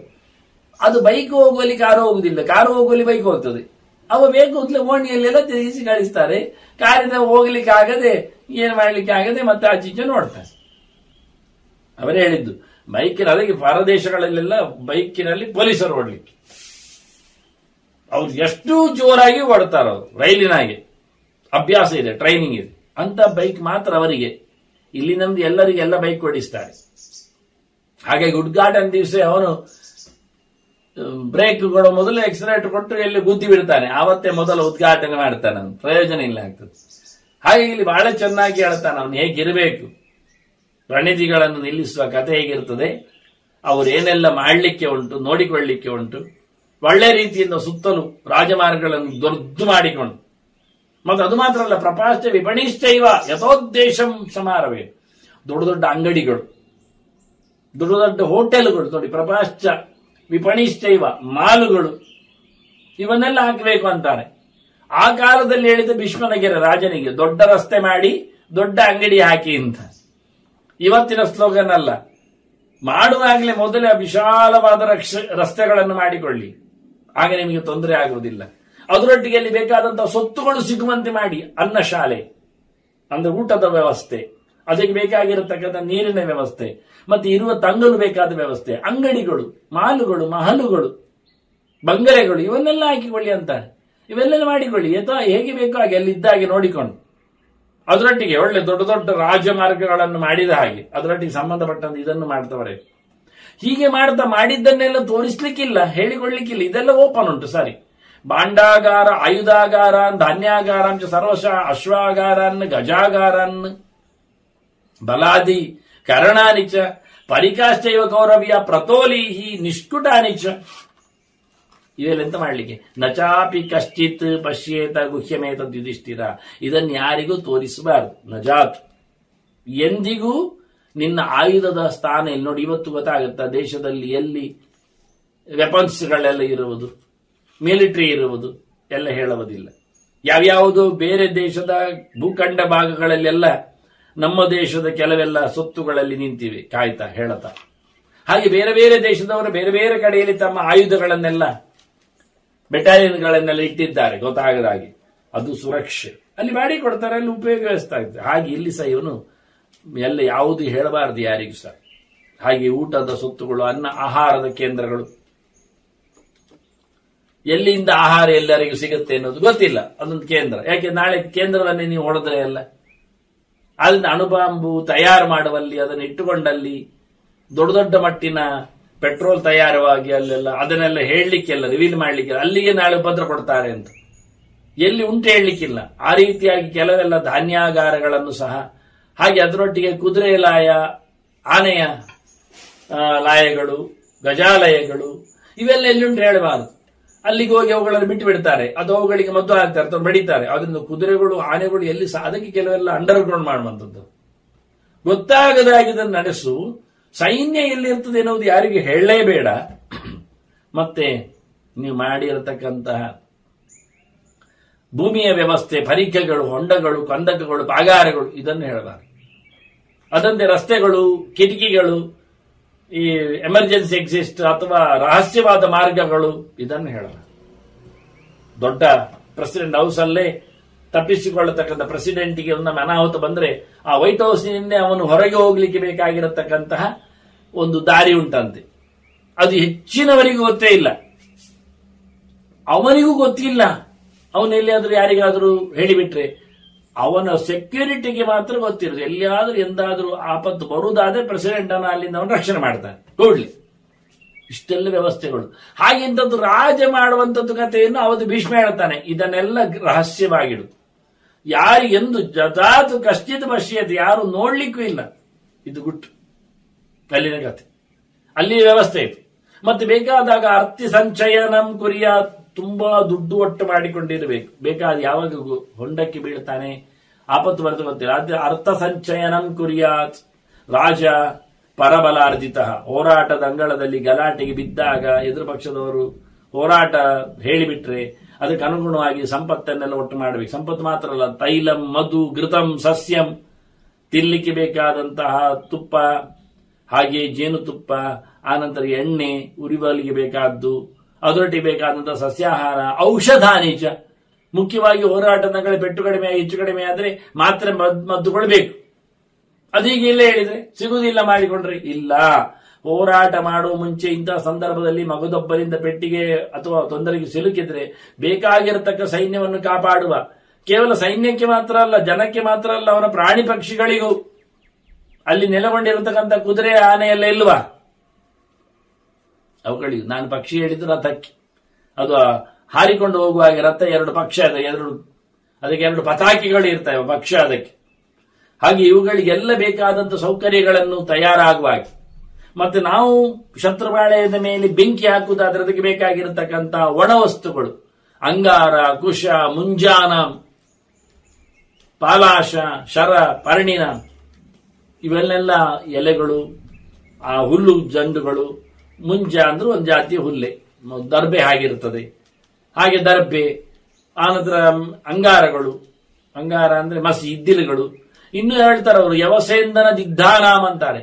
ಕೆಲವು ಬಾಣಗಳ ರಾಶಿ, ಆ ಬಾಣಗಳಿಗೆ ವಿಷವನ್ನು ಅದ್ದಿಡ್ಕೊಂಡಿರಬೇಕು. ಬೇಕಾದಾಗ ಒಂದು ಬಾಣ ಬಿಟ್ಟರೆ ಸಾಕು, ವಿಷವನ್ನು ಇಂಜೆಕ್ಟ್ ಆಗ್ತದೆ, ಸಾಯ್ತಾನ. ನೋಡಿ ಹಿಂದಿನವ್ರು ಮಾಡಿದ ಕಥೆ. ತಿನ್ಲಿಕ್ಕೆ ಬೇಕಾದ ಸೊತ್ತುಗಳು, ಉರುವಲುಗಳು, ಕಟ್ಟಿಗೆಗಳು, ಇವನ್ನೆಲ್ಲ ಹಾಕೊಂಡಿರಬೇಕು. ಇದು ಮುಖ್ಯ. ಹೆಚ್ಚಿನ ಅಂಶ ಯಾವಾಗಾದ್ರೂ ಬೇಕಾದ್ರೆ ಬೇಕು. ಆದ್ರೆ ಇದನ್ನೆಲ್ಲ ಮೊದಲೇ ಬೇಕಾದಷ್ಟು ಸಂಚಯವನ್ನು ಕಂಡಾಬಟ್ಟೆ ಮಾಡಿಕೊಂಡಿರಬೇಕು, ಒಟ್ಟು ಮಾಡಿಕೊಂಡಿರಬೇಕು. ಕಾರಯೇತ ಚ ಸಂಚಯಾನ್, ಎಲ್ಲದರ ಬಟ್ಟೆ ಬರೆಗಳದ್ದು, ಎಣ್ಣೆ ಊಟಗಳದ್ದು, ಉಪಚಾರಗಳದ್ದು. ಆಯುಧಾನಂಚ ಸರ್ವೇಶಾಂ, ಶಕ್ತಿ, ಕೊಡಲಿ, ಗುದ್ದಲಿ ಮುಂತಾದ ಆಯುಧಗಳದ್ದು ರಾಶಿಗಟ್ಟಲು ಒಟ್ಟಾಗಬೇಕು. ಯುದ್ಧ ಕಾಲದಲ್ಲಿ ಆಯುಧ ತಯಾರು ಮಾಡ್ತಾ ಕೂತ್ಕೊಳ್ಳೋದಲ್ಲ, ಯುದ್ಧ ಕಾಲದಲ್ಲಿ ಆಯುಧ ಹೇಗೆ ಬೀಸುವುದು ಅಂತ ಹೇಳಿ ಕಲಿತಾ ಕೂತ್ಕೊಳ್ಳೋದಲ್ಲ, ಟ್ರೈನಿಂಗು ಅಲ್ಲ, ಮೊದಲೇ ಎಲ್ಲ ಆಗಿರಬೇಕು. ಯುದ್ಧ ಬಂತು ಅಂದಾಗ ಆಯುಧ ಹಿಡಿಯುವುದೇ ಹೊರತು ಎಲ್ಲಿದೆ ಹುಡುಕುವುದಲ್ಲ, ಮಾಡಿಕೊಡಿ ಹೇಳುವುದಲ್ಲ. ಇದನ್ನೆಲ್ಲ ಸಂಗ್ರಹ ಮಾಡಿರಬೇಕು, ಸಾವಿರ ಗಟ್ಟಲೆ. ನೋಡಿ, ಯುದ್ಧಕ್ಕೆ ಬಂದಾಗ ಗಾಡಿ ಗಟ್ಟಲೆ ಆಯುಧ ಬಂದು ಹುಡಿ ಮಾಡಿದ್ದಿಲ್ಲ ಅಶ್ವತ್ಥಾಮ ಎಲ್ಲ. ಅವನ ಬೆನ್ನ ಹಿಂದೆ ಬಂದಾಗ ಸ್ವಲ್ಪ ಹೊತ್ತಿನಲ್ಲಿ ಇಡೀ ಗಾಡಿಯ ಆಯುಧಗಳು ಮುಗಿದು ಅಷ್ಟು ಪ್ರಯೋಗ, ಅಷ್ಟು ಪುಡಿಬಿಡಿ ಆಗ್ತಿತ್ತು. ಹಾಗೆ ಆಯುಧಗಳ ಜೊತೆಯಲ್ಲಿ ರಾಜ ಬಹಳ ಚೆನ್ನಾಗಿ ಯುದ್ಧಕ್ಕೆ ಪ್ರಿಪೇರ್ ಆಗಿರಬೇಕು ಅಂತಾನೆ. ಅದು ಬರಬೇಕು ಅವನೊಟ್ಟಿಗೆ ಸೇರಿಕೊಂಡಾಗ. ಮತ್ತೆ ಚತುರ್ವಿಧಾಂಶ ವೈಜ್ಞಾನಮಯ ಸಂಗ್ರಹಣೀಯ ವಿಶೇಷತ. ಮುಖ್ಯವಾಗಿ ಬೇಕಾದ್ದು ವೈದ್ಯರು. ಹೌದು, ಹೇಳಲೇ ಇಲ್ಲಲ್ಲ. ಹೋರಾಟ ಆದರೆ ಸಾವು ನೋವುಗಳ ಸಂಖ್ಯೆ ಜಾಸ್ತಿ ಆಗ್ತದೆ. ಅದರಲ್ಲಿ ನೋವುಂಡವರದ್ದನ್ನು ನಾವು ಸಾಯುವುದಿಲ್ಲ ಅಂತ ಅದೇ ತಯಾರು ಸರಿ ಮಾಡುದು ಬೇಡವಾ? 4 ಬಗೆಯ ವೈದ್ಯರನ್ನು ರೆಡಿಯಾಗಿಸಬೇಕು ಅಂತಾನೆ. ಬಹಳ ಜನರನ್ನು, 4 ವಿಧದವರು, 4 ವೈದ್ಯರಲ್ಲ, ಚತುರ್ವಿಧಾಂಶ ವೈದ್ಯಾನಂತ 4 ಬಗೆಯ ವೈದ್ಯರು. ಯಾವ 4 ಬಗೆ ಹೇಳಿ? ಒಂದು ರೋಗ ಬರ್ತದೆ ನಮಗೆ, ಕೆಮ್ಮು, ಶೀತ, ಜ್ವರ, ಅದು ಇದು ಅಂತ ಹೇಳಿಕೊಂಡು ದೈಹಿಕವಾಗಿ ಮಾನಸಿಕವಾಗಿ ಬಾಧೆಯಿಂದಾಗಿ ಆಗುವಂಥದ್ದು. ಇದಕ್ಕೆ ಒಂದು ವೈದ್ಯರು ಬೇಕಾ? ಇಂಥ ಕಾಯಿಲೆ ಎಂತ ಅಂತ ಹೊರಗಿನಿಂದಲೇ ನೋಡಿ ಮದ್ದು ಕೊಡುವವರು. ಇನ್ನು ಕೆಲವು ಗಾಯ ಆಗ್ತದೆ ಹೋರಾಟದಲ್ಲಿ, ಕೈಕಾಲು ಮುರಿಯುವುದು, ಕೆತ್ತಿ ಹೋಗುವುದೆಲ್ಲ, ಇದಕ್ಕೊಬ್ಬರು ಬೇಕಾ? ಇದು ಬೇರೆ, ಇದು ದೈಹಿಕವಾಗಿ ಮಾತ್ರ. ಇದು ನಿಮ್ದು ಜ್ವರ ಕಾಯಿಲೆ ಎಲ್ಲ ಒಳಗಿಂದ ಏನು ಬರಲಿಲ್ಲ, ಹೊರಗಿಂದ ಗಾಯ ಆಗಿದೆ, ಅದರಿಂದ ಮತ್ತೆ ಅದು ಜ್ವರ ಎಲ್ಲ ಬರುತ್ತೆ. ಆ ಗಾಯಕ್ಕೆ ಔಷಧ ಆಗ, ಅದು ಶಲ್ಯ. ಇದು ಒಂದು ದೃಷ್ಟಿಯಿಂದ ರೋಗ, ಇದು ದೇಹಕ್ಕೆ. ಇದು ಹೊರಗಿನ ದೇಹದ ಬಾಧೆಯಲ್ಲಿ ಇದು ರೋಗವೇ. ಇದೊಂದು ಶಲ್ಯ ರೋಗ, ಅಂದ್ರೆ ಕೆತ್ತಿದ್ದು. ಇದಕ್ಕೆ ಆಪರೇಷನ್ ಮಾಡ್ಲಿಕ್ಕುಂಟು ಕೆಲವೆಲ್ಲ, ಹೊರಗಿಂದ ತೆಗಿಲಿಕ್ಕುಂಟು. ಜ್ವರ ಬಂದಾಗ ಹೊರಗಿಂದೇನು ಒಳಗಿಂದೇನು ತೆಗಿಲಿಕ್ಕಿಲ್ಲ, ಜ್ವರ ಬಂದಾಗ ಮತ್ತು ಕೊಡ್ಲಿಕ್ಕೆ ಮಾತ್ರ. ಈ ಹೋರಾಟದಲ್ಲಿ ಬಾಣ ಬಿಟ್ಟಾಗ, ಪೆಟ್ಟು ತಿಂದಾಗ, ಕೈಕಾಲುಗಳಲ್ಲಿ ಏನೇನು ಹೆಚ್ಚು ಕಡಿಮೆ ಆಗಿರ್ತದೆ ಅದನ್ನೆಲ್ಲ ತೆಗೆದು ಸರಿ ಮಾಡಿ ಆಪರೇಷನ್ ಮಾಡ್ಲಿಕ್ಕೆ. ಇದು ಆಪರೇಷನ್ ವೈದ್ಯ ಬೇರೆ ನೋಡಿ. ಹಾಗೆ ನೋಡಿ ಮದ್ದು ಕೊಡುವವ, ಆಪರೇಷನ್ ಮಾಡುವವ, ಇನ್ನೊಬ್ಬ ವಿಷ ವೈದ್ಯ ಬೇಕು ನಮಗೆ. ಏನಾದ್ರೂ ಹೆಚ್ಚು ಕಡಿಮೆ ಆದ್ರೆ, ವಿಷ ಆದ್ರೆ, ಪಾಯ್ಸನ್ ಆದ್ರೆ ಅದನ್ನು ತೆಗೆಯುವ. ಇನ್ನೂ ಒಂದು ವೈದ್ಯ ಯಾರು ಕೇಳಿದ್ರೆ ವಾಸ್ತವವಾಗಿ ಕೃತ್ಯ ವೈದ್ಯ. ಮಾಟ ಕೃತ್ರಿಮ ಎಲ್ಲ ಆಗಿದೆ, ಅದನ್ನು ಬಿಡಿಸ್ಲಿಕ್ಕೆ ಹೋಗುವ. ಇದು ಭೂತ ವೈದ್ಯ. ಹೆಚ್ಚು ಕಡಿಮೆ ಆದ್ರೆ ಇದು ಪೂರ್ತಿ ಮಾನಸಿಕ. ಅಂಥದ್ದು ಒಂದಿರೋ, ಅದಕ್ಕೂ ವೈದ್ಯರು ಬೇಕು. ಮಂತ್ರವಾದಿಗಳು, ಅದಕ್ಕೂ ವೈದ್ಯ ಬೇಕು. ಅವನೇನಾಗಿದೆ, ಏನ್ ಮಾಡಿದ್ದಾರೆ, ಏನು ತಿಂದಿ ಅಂತ ಆಗಿದೆ, ಅಥವಾ ಏನೋ ಅವನಿಗೆ ಒಳಗೆ ಪ್ರವೇಶ ಮಾಡಿಸಿದ್ದಾರೆ ಯಾರನ್ನು. ಹೀಗೆ ಒಂದು 4 ಬಗೆಯಿಂದ ನಮಗೆ ವೈದ್ಯ ಬೇಕು. ಇಷ್ಟೇ ಚಿಕಿತ್ಸೆ ಅಂದ್ರೆ ಇಷ್ಟೇ. ಇಲ್ಲೆಲ್ಲ ಕಡೆಯಲ್ಲಿ ಚಿಕಿತ್ಸೆ ಆಗುವಂಥದ್ದು. ಅದಕ್ಕೂ ಅವರು ಮದ್ದು ಕೊಡ್ತಾನೆ.